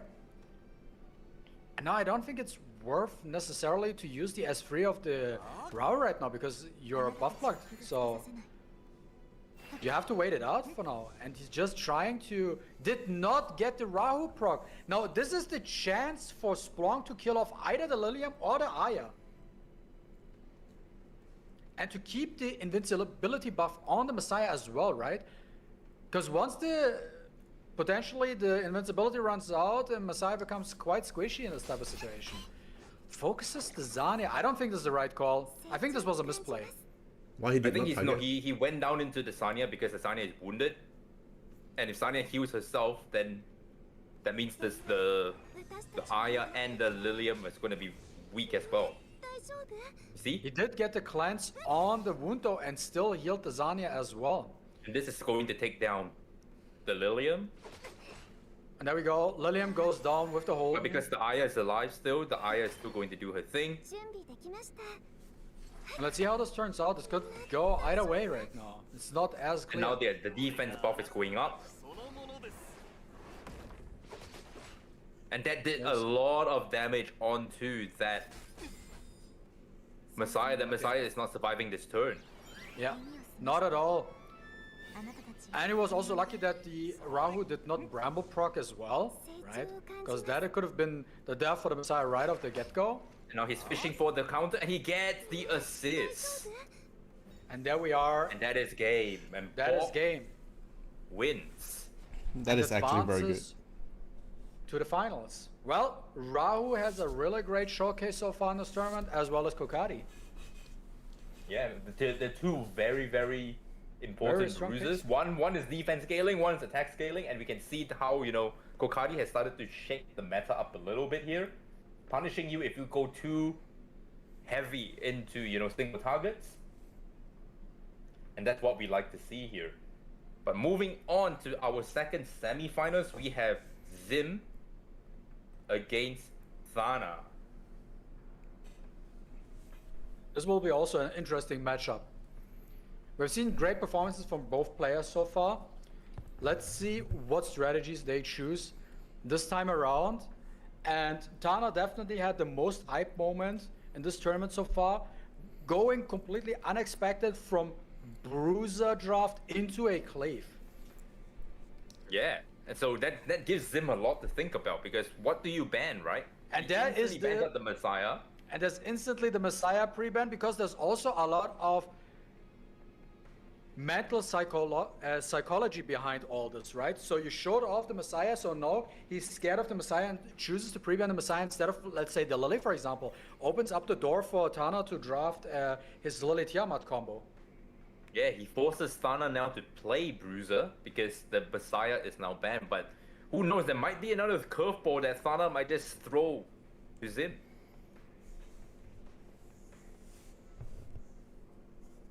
There you go. He thinks about it, locks in the Tiamat. Takes the Tiamat, doesn't give it to Tana at all, because we saw how fast that Tiamat was on Tana's side. Alongside, he already has full shield, so him getting, you know, Tiamat right now plus a healer on lock can be very, very difficult to break through. Tana picks up the Holden in a second. And the Rahu in his protected third. And Zim picks up the Sanya on 3 with the Veronica on 4. He's thinking about it. He has not committed, but he finally commits. Takes up Locks the in. Veronica. Yeah. Locks her in finally. Tana with his last 2 picks. What is he going to choose now? Decides to pick up the Lily. Does he go Takes with another the form of Lily. sustain? Because he only has Fushu so far right now? He can either go a bit more aggressive here and just use Lily as tempo because his Lily is on Amber, so that Lily will have 2 lives. Or does he, Layers. buckle down a little bit and just protect the Rahu? Takes up the Viper. Interesting choice right here. And Zim thinks about it. Does he want to draft the Mari? That would be an interesting pick from Zim. I'm personally not 100% convinced, but hey, it could Hey, play out for him. he does convince. He does commit to the Mari pick. He does it. And now we see Plume and Fushu gone from both sides. So Tana does definitely has a slight disadvantage in my opinion because he does not have any sort of sustain at all, right? So he has to be quite fast with his draft. While Zim does have Veronica and the Zanya, plus he has Mari as well. The Mari is also on Bulwark, so there's nothing that you can really do about him petrifying you this turn. There we go. Lolly Twin tricks the Holden. Makes absolutely sense. And now, what does he want to do? Is he going for a reset on the Zanya? Or is he going for the strip? He's going for the strip. He goes for the strip and the rest down. And there's a Pushing little bit of the chip damage. Mari first. And now the Mari is going to move. Which is a little bit, we see- anti-synergistic on his team because he has, healing for Tia and, Sanya as a healer. But it doesn't matter because at the end of the day, Tana does not have any sort of sustain, so he just has to play the time, right? Mm-hmm. Because you're going to lose, 3 turns already off that Mari pick. But he didn't get the Petrify on the Lily right here. Goes for the S1, doesn't want to waste anything right now. Has to wait it out. Now let's see if the Tiamat goes for the S1 on the Holden right now. Holden cannot retaliate because of the CC. But the Tiamat got silenced by the Viper. There we go. Lily's turn again. And the Trinfit What does he now do here? What does he do here? That is the real question. I think he potentially contemplates using the S3 right now. Yes, exactly, because he tries to land the cooldown reduction. Gets the cooldown reduction on the Mari! So Mari cannot follow up with a second CC this round. And now because he doesn't get it, he's going to go onto full cooldown on the Codex nerf as well. Which is very, very important. Let's see. S1s. But really doesn't do much right now. Who does he push back here? Potentially choosing the Holden right here, right? Because you kind of want to work him down. But then again, attacks the Lily does not want to get countered by any of Tana's units right now. He wants to keep the Mari alive as long as possible.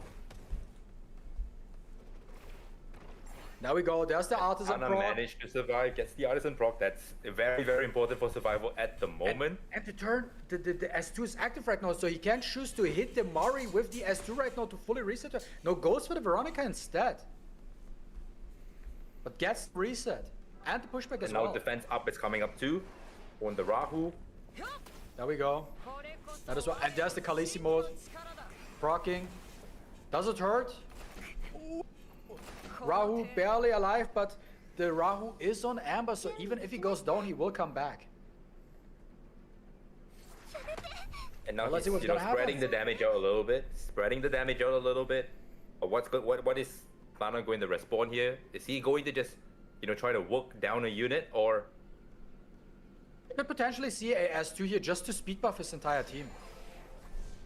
And he goes for the speed buff. That's a little bit of a tricky situation here. Yeah, What do you because wanna you're wasting your shield here, right? Pushing your Holden. Well, that is a gamble he has to take right now. If he wants to secure this battle, like playing it safe doesn't really work for him since he doesn't have that much of sustain. Yeah, so while he still has That's that, what you he's know, want. And he's gets fishing for. He's fishing it. He's fishing it. He got it. Because the Mario is now going to press that S3, petrifying the entire team Yes, once the again, full losing an CC. entire turn. 成長を感じます Because the way Mario works is she puts rest down first before she petrifies. So that is, you know, the scary part about her. And Mario because proc- Mari is here, that Amber is like giving a whole lot of healing at the moment. 鳥は私たちを見守ってくれる There's another S3 on the Tiamat. Wants to make sure that once the Tiamat moves, does a lot of damage. And this looks quite grim also and dangerous for the Holden as well.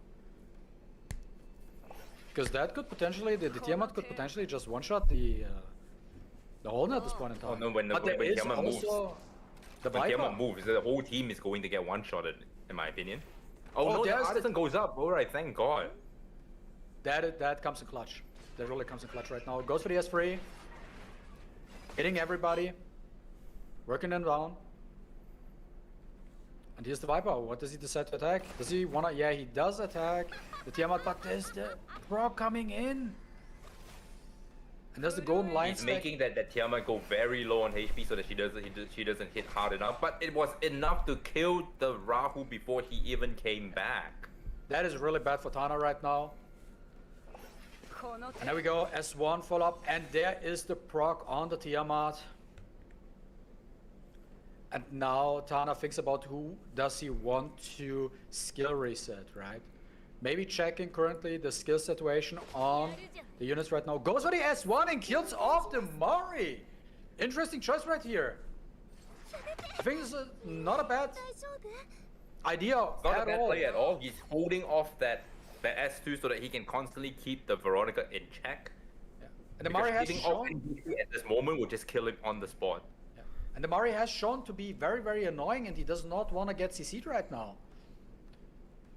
So he's probably thinking right now, does he want to S1 or S2 just to get the speed buff? He wants to get the speed buff. The S2 is up. He might Yeah, he's consider definitely resetting the trying to. Zania. Just so No, she he's cannot find definitely a heal. no Artisan here. That's what he's doing here. Exactly. 私が And goes for the reset, does get the full reset on the Zania. Zania cannot revive either Mari nor heal the team. We get the S3 from the Viper. その目に恐怖 Having the split And now split slow on the... And now the Yeah. Holden goes down immediately once the Tiamat got her turn. And this is basically GG. How do you come back from this? I don't know, but still the Amber was not procced on Lily, so there could potentially be a case, but no, Tana was like, nope, I'm not gonna come back from this match. And that's game. That is game, and now Zim has first pick, also winning the first set, giving him the advantage here. Match 1 goes to Zim. So how do they adjust? That is the real question here. Does Tana adjust so that he can play the way he wants to play? Or is Zim still going to pre-ban Messiah, which he does? Kokadi, you can see, is also banned. And Zim picks up the Plume. Now how is Tana going to respond here? Tana still with the Kokadi pre-ban, which makes sense since he probably didn't build any CC from the look of it. Goes with the Fushu Tiamat pick right off the gate. Wants to make sure that he has the Tiamat in his draft. It did You help can see him that out. it went with the Rahu Sanya pick, you know, consolidating the combo between Plume and Rahu, and having a healer on lock, meaning that he will always have a sustain no matter what. And Tana is going to pick up the Holden on 3 here. Exactly. And now for the 4th pick. Let's see. The Lily is still up for choice, so he might want to get the Lily right now into his draft. But we will see. Still thinking about it. What he should do, how he just... Oh, he picks the Veronica. He does not want to give Veronica to Zim. Like, this is something we have seen in this tournament so far with Tana. He does not like Veronica at all. Like, especially, he seems to struggle a bit against Veronica because of the way he drafts, but picking the Veronica might help him winning and securing the second match.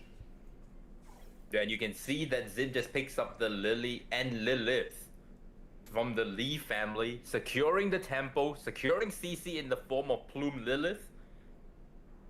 And the team is going to have constant speed up, and your team is going to have constant speed down. How does Tana respond? He Link picks up the law. Ling Law. Makes sense. Wants to get rid of as much of the CC as possible. It goes with the Plume ban right off the gate. Does not want to get stripped and stuff like that. And here we see the Ling Law ban. Ling ban, Plume ban. Let's Is see how this this plays enough? out. Is this enough to, strafe away 散歩じゃ the combo between Lily and Lilith? Let's find out. やっぱりちょっと怖いかも。 Lily moves first. He thinks about it. What he wants to do. Yeah, he has a lot of options here. He can, push the Sanya so that he can constantly cycle Sanya to get healing up. Or he can push the Lilith and constantly CC the team. Decides to go with the Lilith. 次のサプライズ Goes for the Lilith, which makes, 何をする generally speaking, most sense since you get the Rahu follow-up assist anyways because of his passive. You want to cycle the Lilith probably a little bit faster. 緊張しないで。ただのいたずらよ。 Explodes the stack Right on the off hold, the and bat. that's the CC. Right off the bat, that Holden is already looking very meek. Here you go, S2, Veronica shielding 成長を up. 感じます。心配しないで。 I think the hard part for Tana right now is the fact that he does not have any sort of cleansing in his lineup right now. So he ideally wants to get rid of the Lilith as quickly as possible. So now, interesting thing is that once Moonlit Veil goes up, Lilith is going to be constantly pushing the team. Exactly. It's a matter of whether he can cycle out of it, resist, and how is he going to, I think he's Clap thinking back. about should he S2 or maybe just bing bong someone with the S1 of Tiamat. As we have seen so far, Tiamat's S1 hits harder than some DPS scalers with their S3 in this game. Goes for the Lily. And, even in the previous game, we said that, Tana was already in trouble, but that Tiamat of his just That put carried in some- him. yeah. That could happen here too. Yeah, the Tiamat definitely put in some work. Let's see what's gonna happen in this one. There goes the Lily S3. Gets the reset on 3 out of 4 units. This is potentially huge. For Zim. さて、次のサプライズ And the S3 of the Lilith is up again. 何をするでしょうか Yeah, because the Lilith S3 is a natural 3 turn, if you think about it, because he gets an extra turn. And so pressing the S3 on Lily just resets it all together. And now he's thinking about whether he wants to reset that Graceful Mischief on the Tiamat. Decides to go for it. そんなに緊張しないで。 Now he can S2. Who does he decide to target this time? Goes for the Holden again, but does not get the CC Resist this time. time. And Khaleesi mode procced. And this could potentially kill the Lily. The It Lily does! goes It down procs the immediately. 準備できました。 And there is where Lilith's strength comes in. Because the Tiamat wanted to go a second time, but got CC'd by Lilith's surprise box. But this is fine because we still have Moonlit Veil up, so he's going to cycle out of this quite quickly. And now that the Lily is already what he has free, used up probably his up. life, Steals the Let's see defense what up and the happens. speed from the Holden. Now he thinks about it. Tackles the Lilith, which is probably the right choice right here, right now. Gets the defense break as well. But Azania cleanses it already. まあ見ていてください The route procs the Artisan. And there, and now we get scary here because you can there's always that chance to proc a Bramble off that Tiamat. ちょっと exactly. 成長を感じます。 There you go. But Zim is back at full health at this point.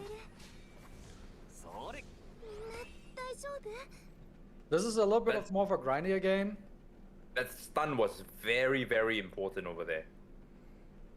That gave Zim the entire turn to recover, to re-stabilize, and to re-duke it out.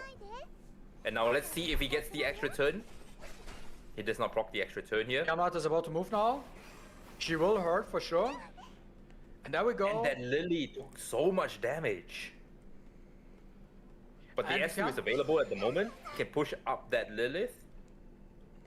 And he can start these shenanigans all over again. Gets it, but there's the counter proc. さて次のサプライズ何をするでしょうか Goes for the CC on the Holden and gets it as 準備 well. できました The Veronica cannot really do anything because she's keep getting stunned all the time. そんな Let's see what's gonna happen. Oh, and there's the And he- Khaleesi mode and proc. he goes into Khaleesi mode before she even uses her Ember for, you know, the first time. Didn't get the crit.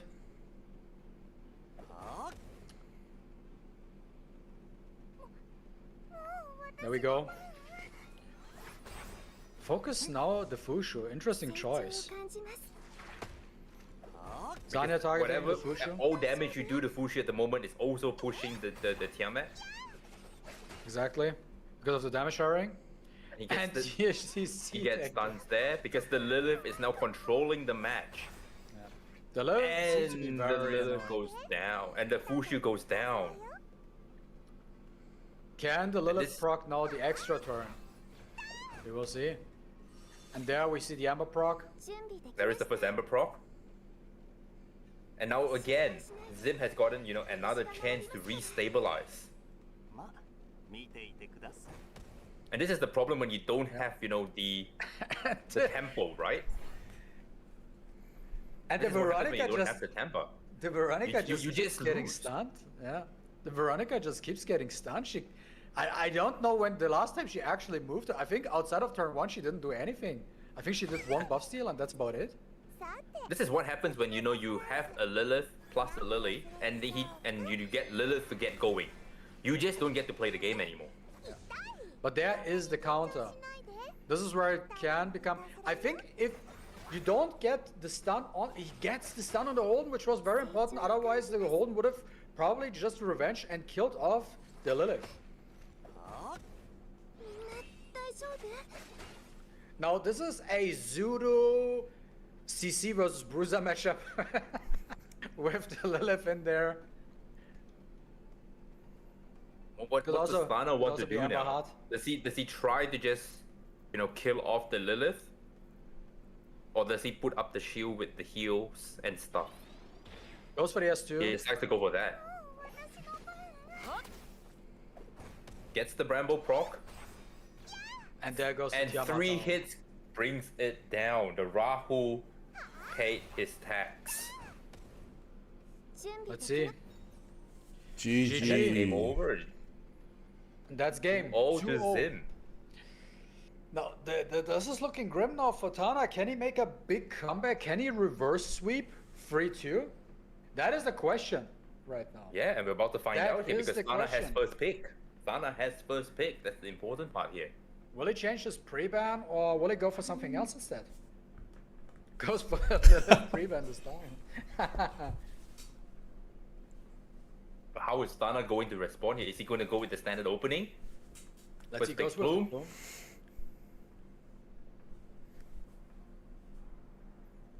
And Zim Also goes no. with the Fushu first pick. With And the Tiamat. Tiamat.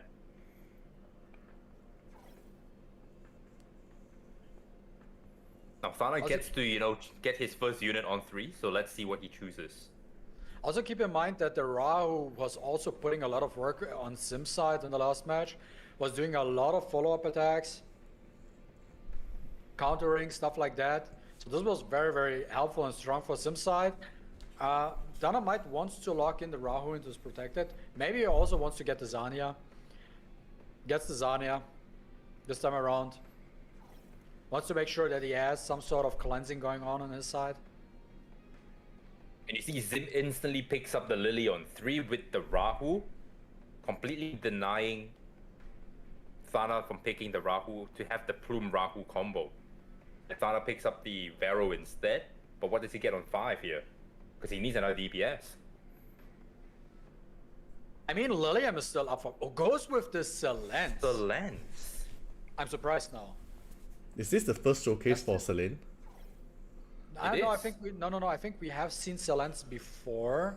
If I remember correctly, yesterday we have seen one Selens, but I'm not necessarily sure if that is the right call. Like if Zim goes for the Holden, how do you wanna deal with the damage? Like, or how do you wanna deal damage? Goes with the Plume instead. Interesting choice. Now this could potentially be actually slightly better for This is Tana's still very scary though, because don't forget the reflect damage is very, very potent. 大丈夫 That is true. Because every time you hit him, you are taking damage. Don't forget that. See. もう私 And this Silence is latticed up, as you can see from the shield, right off the get-go.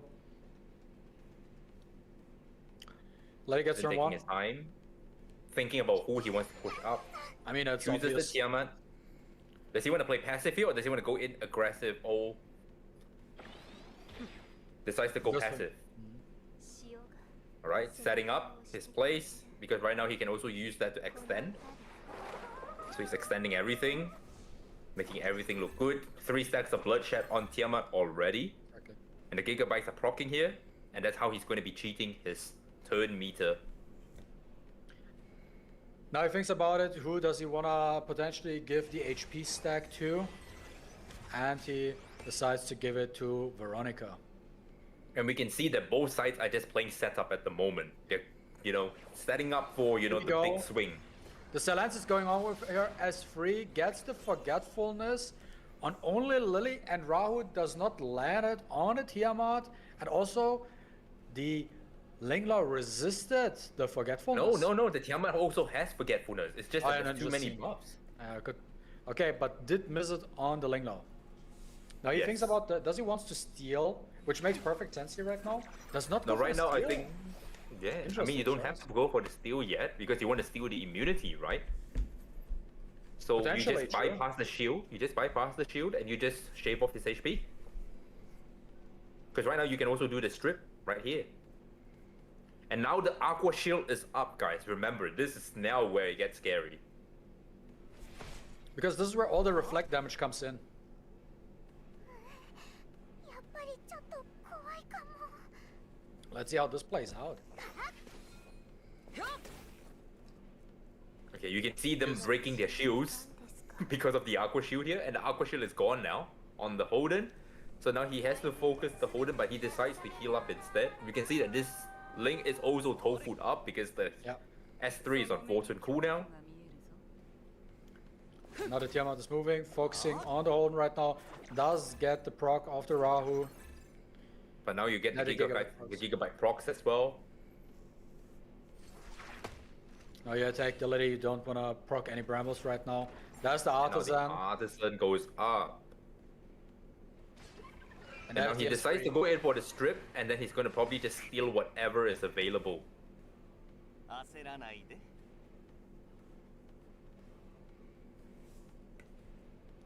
There we go, he thinks about it. Does he wanna go into the Holden right now?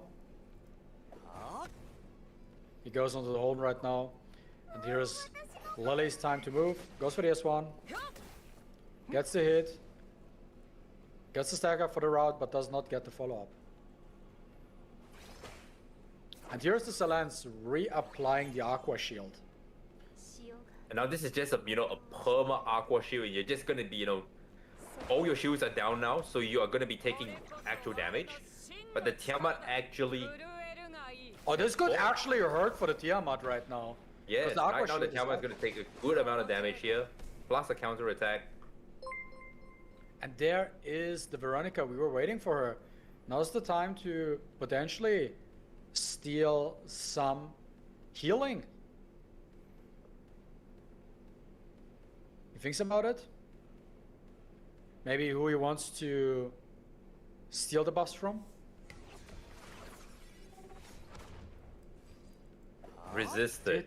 Resisted, did not It get got resisted. steal. Unfortunate. But the Sanya is moving, so at least he gets to heal up on the Yeah. Odin right now, so that's okay. and gets the cleanse off the hold so he's not defense broken anymore. Focuses on the Tiamat. The Tiamat Bramble procs, gets hit by the Aqua Shield again. やっぱりちょっと怖いかも。それ This is anyone's game right now. That's the Gigabyte proc, その目に恐怖 and the が Tiamat moves again.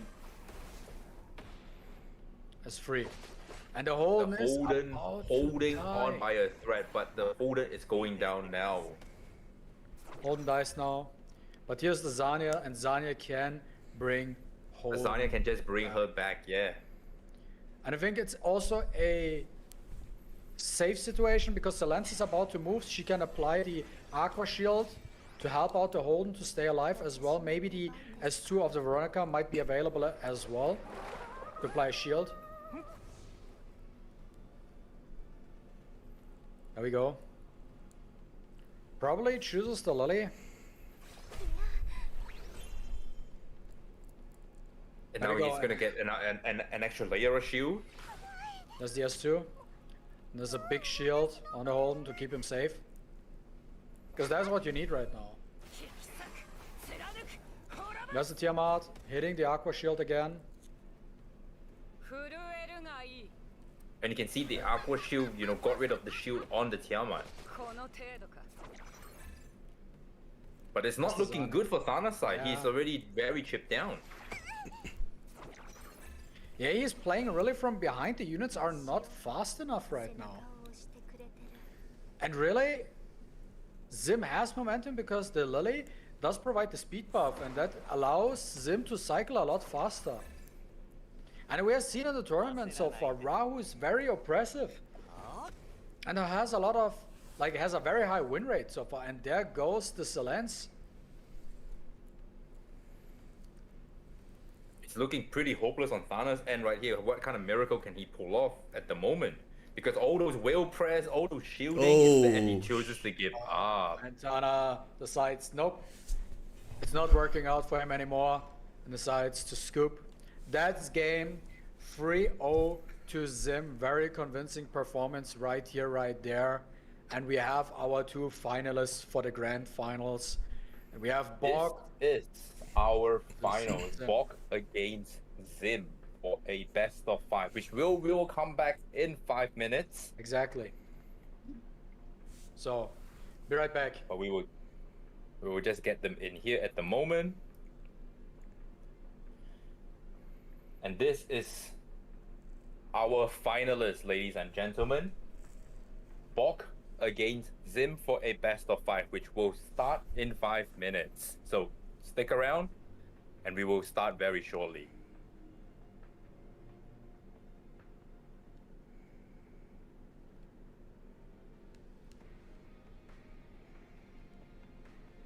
What do you guys think about the previous match?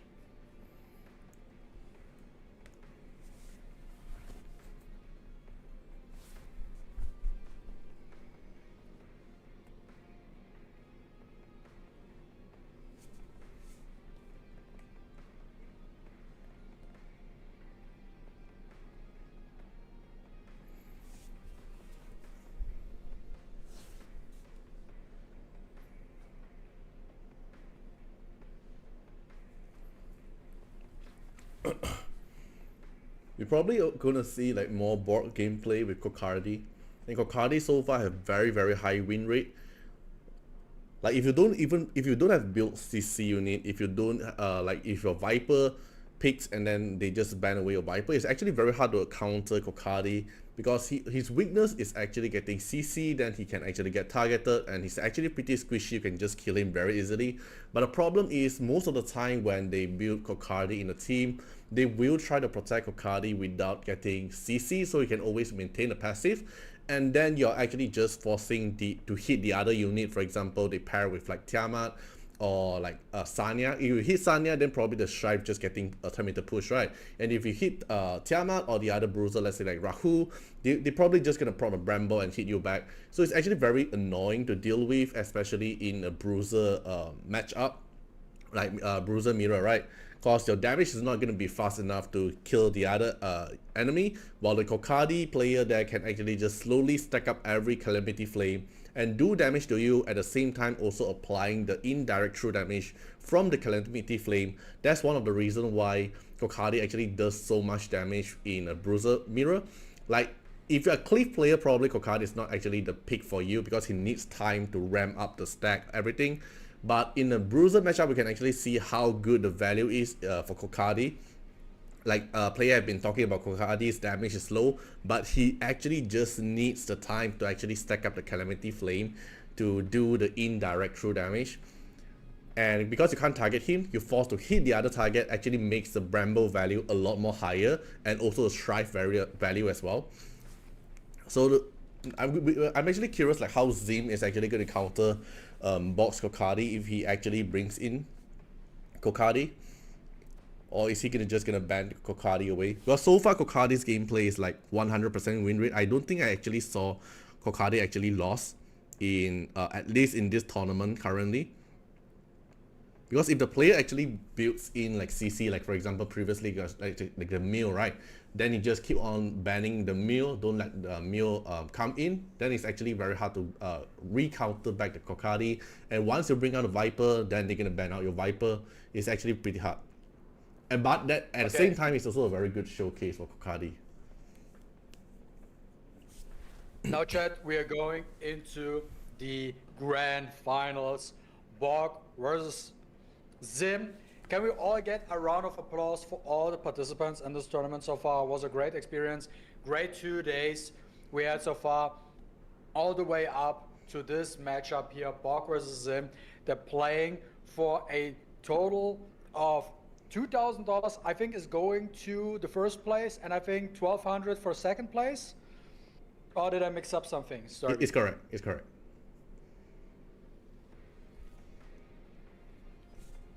Oh, we were still waiting for Sturby to return? Yeah. I thought he's back.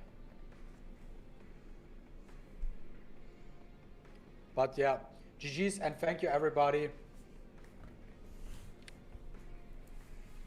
for participating in this tournament. The biggest so far we have for this game. The 32 participants in total.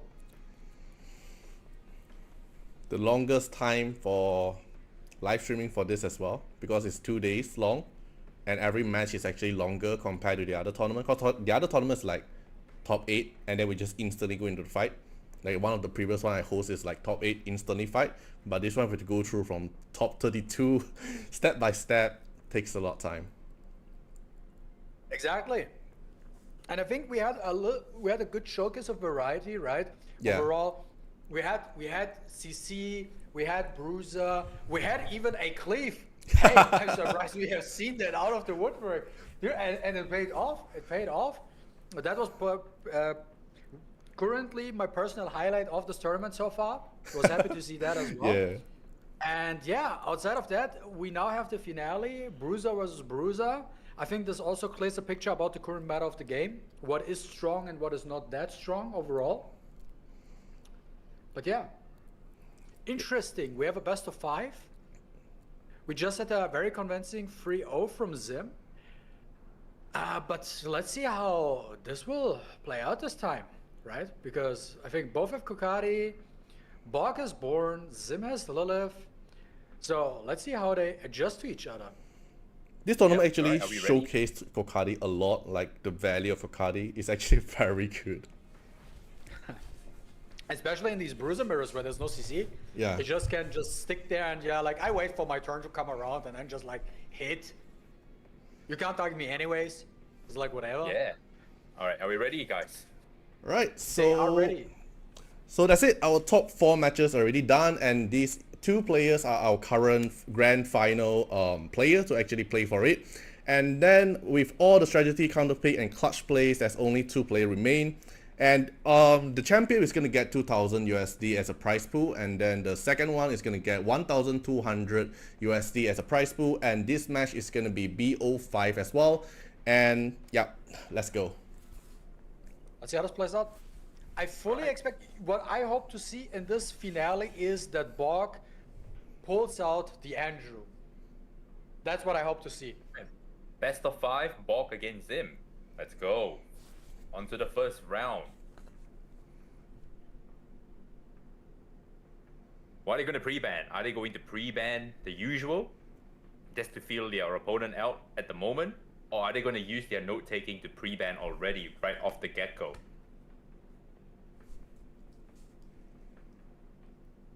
So we have the Lily ban on Bok side and the Born ban on Zim side. We see Zim does not want to deal with the Born because he cannot even counter draft it, so he just gets rid of it right off the get-go. And this is the power of, building niche characters, right? Because now your opponent is forced to ban a unit that only you play, whereas you get to play with everything else. Exactly. Let's And see. you see, the Fushu Tiamat first 2 picks, very standard.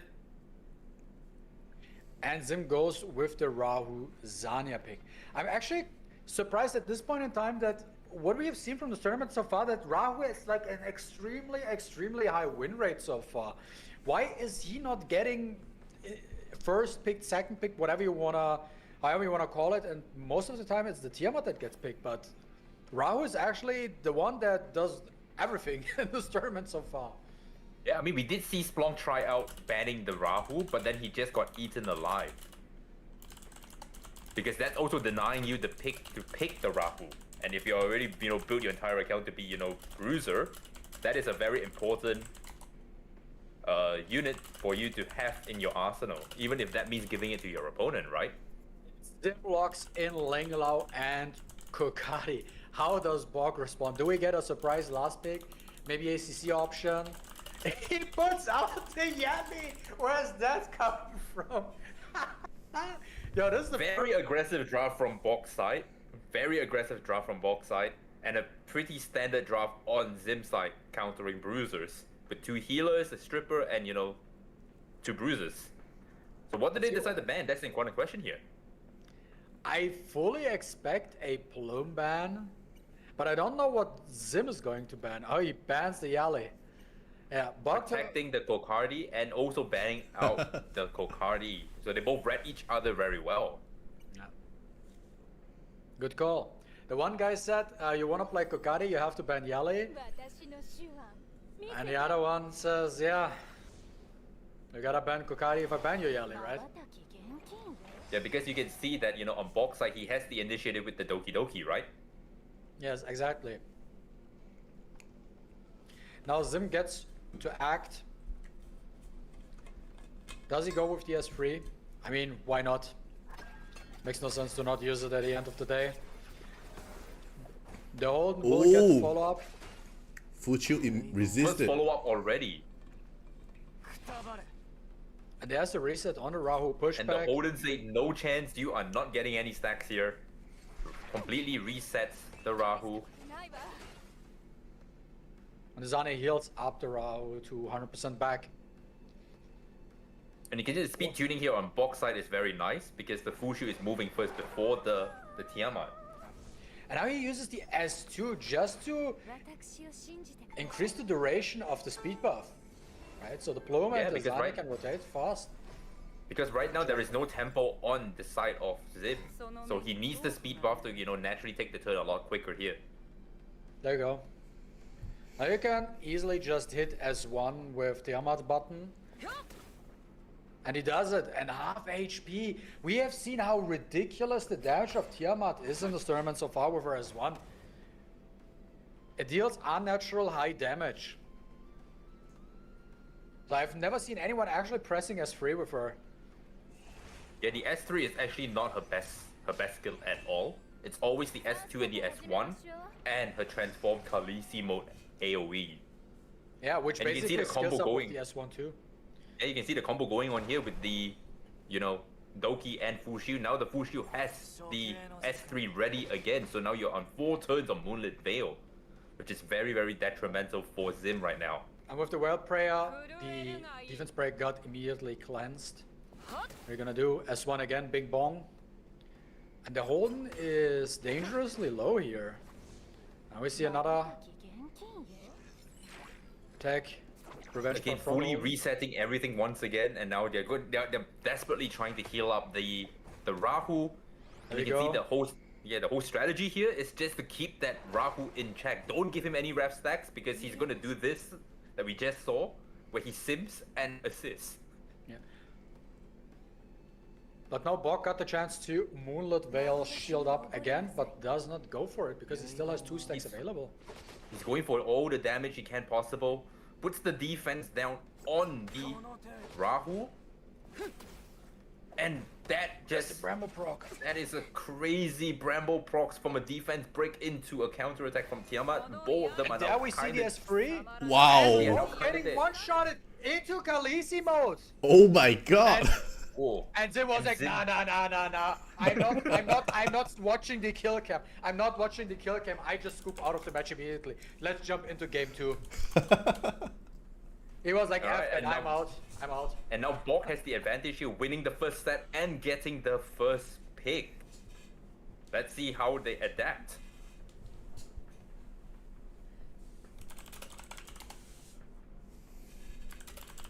And Zim still goes with the Born pre-ban, and Bok still goes with the Lily pre-ban because there was nothing really, you know, devastating to be pre-ban at the moment.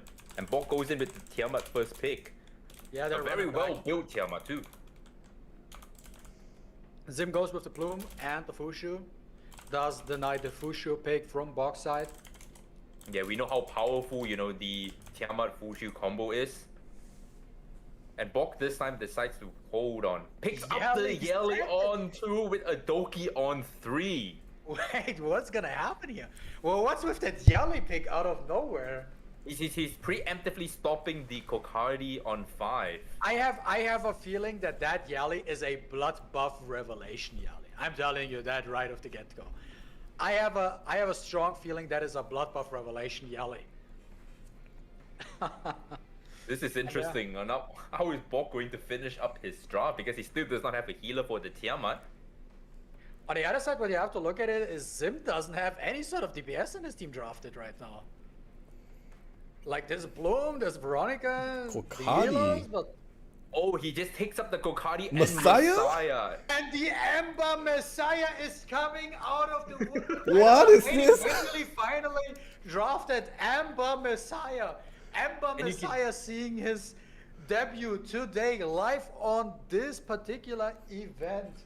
Let's And go. And there is absolutely no damage on Zim's side at the moment. No matter what he picks, I feel like that's going to just get banned outright. Zim side does not only have no damage, it has negative damage. And he goes for the Lilith. Might potentially be the correct choice here. And it got banned immediately. Yeah, it just gets banned out straight away because the first 4 picks are just absolutely zero threat at the moment. But you're looking at There is- like box draft kind of looks like a meme right now, and Zim is kind of stun locked right now. Well, what am I gonna ban here? Like, he It's doesn't all even know. damage. It's all damage. He's using the Tiamat right here as a, you know, a tank to damage share to keep his units alive. That is Let's interesting. see what's gonna happen. And now he decides to get rid of the Yelly. Interesting. How are you getting to the Kokardi though? That is the real question here. Also keep in mind when that Messiah presses us free, there's invincibility up too. But I mean, at the end of the day, you do have the Plume and you do have the Veronica, so you can steal buffs. You have a lot of shenanigans you can do, right? And we have to keep in And now mind- he's reshuffled the turn order, guys. he did. This is gonna be scary. There's the S3, Let's the weakness go. debuff. Oh There's the no, push. the, Oh, is the Kokardi on Strife? the Kokardi got the Kokardi card. I didn't see. That It happened looked too like it got quickly. boosted. I think this is a Strife Kokardi actually. There's potentially a Strife Kokardi. But I'm not 100% sure right now. I could see things. Let's go. Here the Messiah's Now about the to move. Messiah is going to slam the S3, destroying all the shield that was provided, and now he is invincible. And he's identified the threat here being the Veronica, so he's just going straight into the Veronica, not holding back. There's the Fushu shield is up. The Plume is about to move.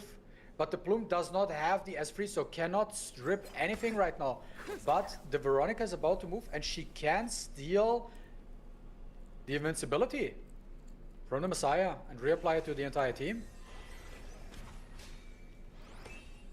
There we go, Veronica's moving. He's 100% going to steal the invincibility from the Messiah. Exactly. So this is what happens right now. Bok is going to S3 here, speeding up his team, but he cannot deal any damage right now because of the invincibility. Can't get rid of anything. all he did was just push Zim's team up to restabilize. And now that Messiah is in trouble because the Messiah had nothing to kill, there's nothing to hit. Keep in mind, this is a Amber Messiah. So when he dies, he comes back. There we go. その目に The Amber got procced. S2 from the Tiamat kicks in. And here's the Zanya. Keeps the team alive. I mean, Zim does not have any damage, but it seems like he just doesn't need it because the damage output in this game is just so high that you can use your supports as damage dealers in this game. Another here- Ember proc? Procs the Tiamat. Tiamat goes into Khaleesi form. 震えるがいい Gets a single hit only, doesn't really do much. And there we go. And the question I have right now, will this be Kokari's first loss in this tournament? So far, Kokari's on 100% win rate so far. 大したことないわ Can he keep his win streak alive though? And there the S3 Now is we up. get the S3 that's gonna get rid of the crit rate from Kokari. そろそろ逃げて And it's actually the first time we see Kokari in a spot where he's about to die as well. And there's the S3. But it really didn't do that much. He's on 9 stacks right now. And there's the heal from the Zanya. There is only one turn left before Veronica can press the S2 again and get rid of Kokari here. Exactly. さっさと始めましょう And there's only S1 available for the Doki. Yeah, Messiah is about to move, but the Messiah I don't think does anything right here because he has free zone cooldown anyways. And there's the and- kill on the Kokari. Kokari just goes Oh, down S3. anyway. The S3 is actually available. And that's the hit, but it really didn't do that much. And that's what happens when you play a Amber Messiah. You don't do a whole lot of damage. Not only ammo, but blood buff too, and you don't have an attack buff. So there are many things that are missing. And now the Veronica is just going to... He resisted. Crazy. これは一度の敗 There we go, S1. 北必ず戻ってくる I think this looks very bad for Bok right now. その目に恐怖 I don't see Zim losing this. I Yeah. think that's game. I personally don't see how Bok is gonna come back from this. See, this is the problem when you try to play Veronica, you try to get rid of her. She gets so much turn meter just by interacting with her. Yeah, and Veronica seems like she's enough of her S2 to work on Zim's units. And there we go. Bok scoops, and game 2 goes to Zim. And GG's. both of them have one win apiece, and Zim now has the first pick. So now he has to decide. That is actually a Game very, very good cooking there. Yeah, he tried to go Bok tried to go very aggressive, but the whole plan was faulted. Unfortunately. But that was interesting. That was an interesting job. He tried Yeah. to go very aggressive there. But they do keep the same pre-bans. They don't change their pre-bans whatsoever. Bok does not want to give Zim Lily at all, and Zim does not want to deal with Born at all. And there we go. Locks in Fushu, probably Zanya into the second.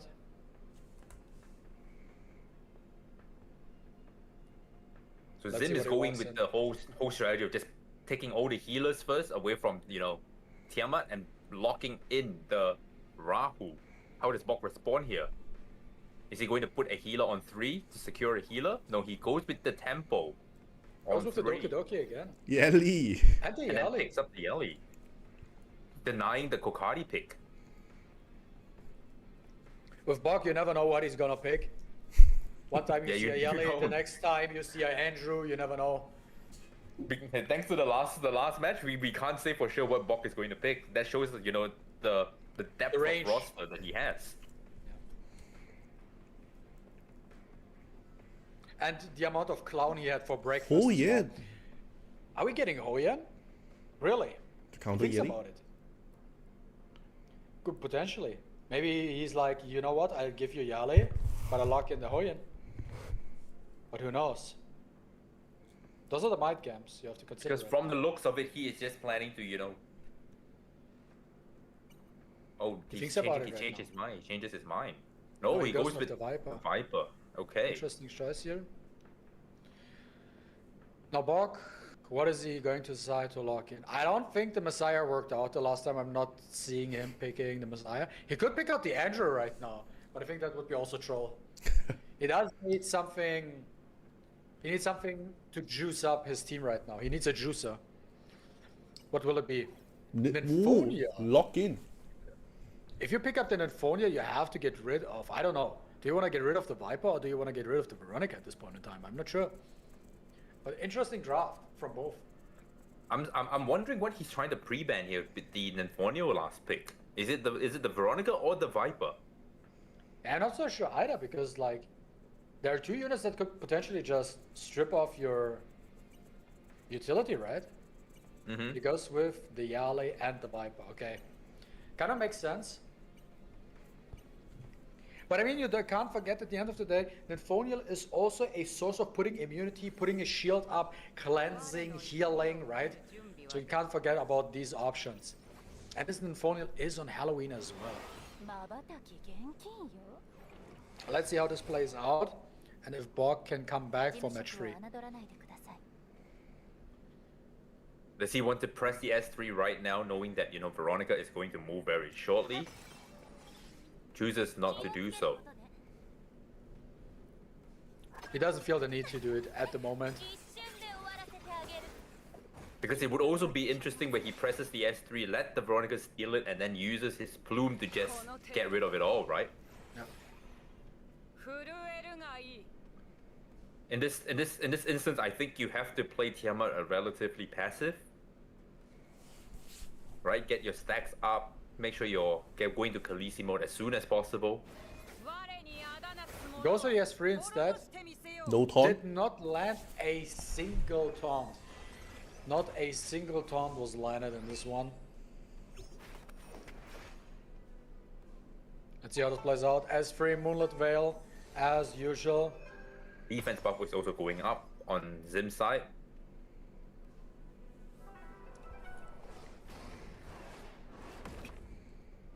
And that is a lot of damage on that Tiamat. Pushes up again. And now he is forced to, you know, he needs to help equalize right now and heal up. He's gonna do this. Immediately transforms Tiamat. Procs the Tiamat.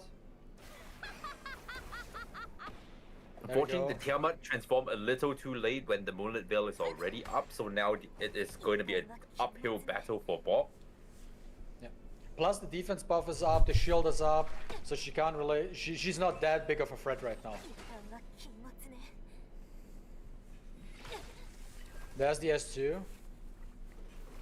from the Veronica, and Rahu is getting his turn.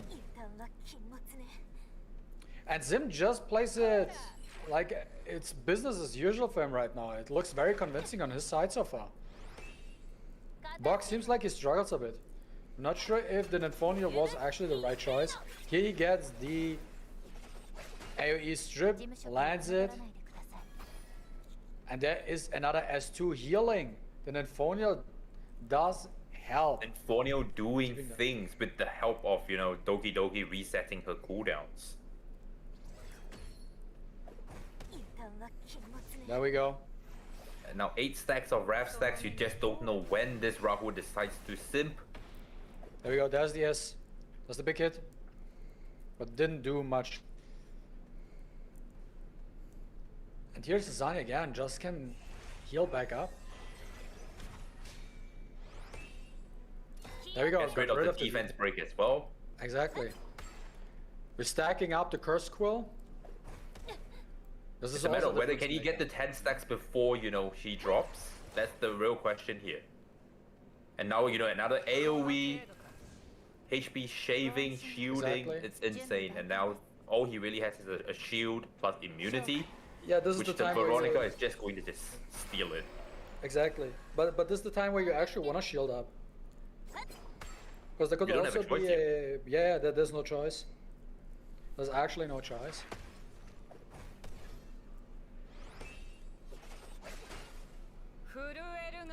But hey, you do keep her alive just a little bit longer.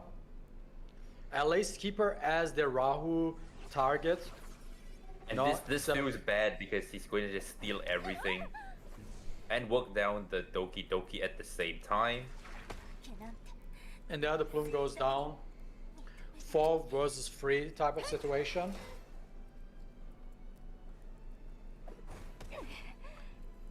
And the Doki is It almost just doesn't dead. look good It's on almost- Bok's side at the moment. No, and Bok and he just says, and scoops. Bok just gives up. Just gives And up. he scoops. 2-1 for Sim. One. Crazy. Now it's potentially Zim is at the match last. point. Yeah, match Zim point. is at match point. Bok needs to Yes. do something with his first pick as well to see if he can, get himself back into the game, to bring himself, to game 4. Can't cook too much. We are in game 4. We are. If you can bring it back to. I mean to game 5, yeah. Bok now decides to ban the Veronica. And not the Lily. Interesting. I mean, that does give him option to draft a little bit differently. He does have to switch it up. Sim locks in the Plume and the Tiamat. Also, Artiar, what do Very you think so tentative. far about this grand finals? So far, it's looking good. Like, I can see different kind of build is actually trying to cook, but it didn't work out because the counter pick of draft is actually pretty impressive. But yeah, I actually enjoying it because other than just like just the casual mirror bruiser, we already know that kind of setup. We can actually see like Amber, Messiah, Yeli coming in, and also Ninfo now in action. It's actually pretty good. Like overall, it's showing us a lot of different kind of variety in terms of drafting. Yeah, I'm enjoying it a lot. Yeah. I also like a little bit the variety we're seeing here, so we're not seeing the same 8 to 10 units, but we're also seeing some picks outside of the box. And there is Zim. Does he lock in the Lilith as his last pick? You can Think see so. that Bok is playing a little bit safer now. Yeah. And not so YOLO. Yeah, he's like, no, I'm done Done cooking. with the tomfoolery. Let me actually draft a little bit safer here. And Red now where does Chiaki, he- first appearance in today's tournament. And what does Bok want to post ban here? Because there's the Lily that's enabling the Tiamat and also the Lilith. We've seen this combo before from Zim. Oh, he banned Fuchu. Fushu and Plume got banned. Then we can finally Let's see how see a CC showcase like Lily fighting with Kokardi. We might actually able to see them countering Kokardi with the CC. Yeah, but you still cannot target Kokadi with the Lilith. Keep that in mind. So you actually have to wait for her doll box to explode and hopefully CC him. Then he's targetable. Before that, he's not targetable. Rahul resisted. Yeah, and There we go. We got. Healer is now stunned. That is probably the correct choice. Just CCing the red Chiaki, so Bok does not get any heal off. This already looks not so great for Bok in this type of situation. Oh no. Because the Kokardi needs time to ramp. He does. He went with the S1. I'm kind of confused. Why did you not choose to S3 here? Yeah, Or same. does he want to get AI? I think he probably wants the double AoE in the following turn. Once the shield runs out, so he can S3 into the passive. It's a matter of whether he resists the stun or not on the next turn. That is another big thing. Can he resist the CC? If you can't resist, I think the match is actually pretty tough. There we go. And the artisans do not go off this turn because the Lily resetted them. That's the counter proc, but the Lilith got cleansed and is almost back at 100% HP. There we go. Now the S3 is back up.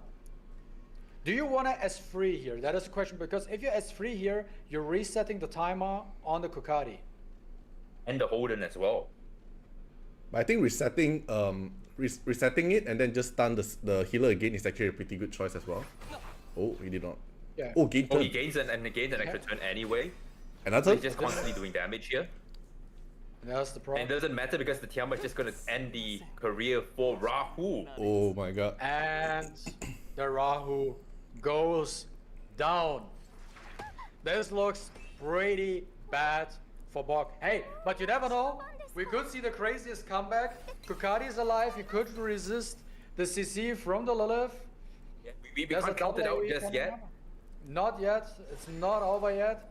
There could it could potentially could happen something, even though it's not very likely. And Zim really plays it safe, right? He really Oh, wants no. the $2,000 prize pool. He gets and there's the CC. stun. Now he are able to target And him. And now this is where the loop happens because you're stunned. Lilith just goes in, kills you off. He could even just put the Ooh. the graceful mischief back up and, And you there's the just Kukadi one going shot it. down, and Khaleesi mode is activated. And that There's is Lidos kicking over. in. Once you have It's CC, game over. it's so smooth to And it's counter. GG. Yeah, I mean, Zim really convincingly played the semifinals and the grand finals. 3-1 victory, and Zim is our winner for the $4,000 prize pool.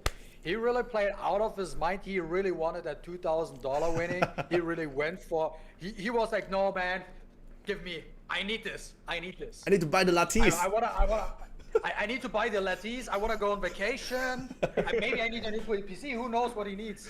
I need to wail on the new LD. Can buy so many Could be the lattes case, pack. who knows? But yeah, very, very strong showcase of Zim here. Yeah, so that's it, everyone. Congratulations to Zim for being the winner. Look at if you want to check out the final standings, is live now. And Let's check it out together. I'll put it in chat Wait, for that's you the guys wrong to one. see. GG's in the chat, everybody. Good showing for everybody. GG's to Bog, GG's to Zim, GG's to everybody who participated in this tournament. Right. So there we have it. So that's it, everyone. Our 4,000 USD Etheria Restart tournament has come to an end. We have seen incredible matches, crazy comeback. There's a lot of different highlights. I'm actually looking forward for it, and a lot of fun moment as well. So huge congrats again to our champion, and big thanks to all players who actually joined this tournament and every viewer in every all the content creator stream as well. Also, massive shout out to our caster for today and yesterday as well, Sturby and M. Any final thoughts before we actually close out? Who want to go first? I think this was, a fantastic showcase of, bruisers and aggro, CC. We had a good variety. That's number one. Yep. And number two, we got to see, the new units and how they perform in the current meta. And that was, it was a good showing. We saw a good amount of different plays, some cooks, and I had fun. Did you have fun, Em and Artiar? Yeah, I think I did have fun. We saw a lot of variety overall. It was not only always the same bigs, but we did see a couple of curveballs here and there. We had a lot of different play styles overall, but at the very end, it was a clear picture on what is dominant currently in the meta game, and that is what won this tournament overall. But GG's to everybody who participated. Yeah, GG. Thank So in the future, if there's more like weekly tournament, you can keep note into the official Etheria Restart post. They actually just usually post it at community post. You can, if you're actually interested, you want to go try it out, you can actually go sign up through the form. If there's actually more in the future as well. So once again, thank you for both of you to actually make the matches so exciting to watch, and thank you everyone in chat to tuning in and support the event. This has been an amazing ride. So yes, this wraps up our 4,000 Etheria Restart tournament. Right, so see you guys in the next one. Yep. So I just want to Bye. give my final shout out to, congratulations to Zim, Bob, Tana, and our 4th place Splunk. Congratulations to all 4 of you. We will contact you on, the pricing. Stay tuned. But guys, hopefully you guys enjoyed this tournament, enjoyed the commentary between M, Artiar, and I. We will catch you guys very shortly. Make sure you like, comment, subscribe on this live stream. Tell us how you felt. Catch you guys next time. Thank you, everybody. No, also great. Thank you both for having me as well, for the host. It was a pleasure, bro.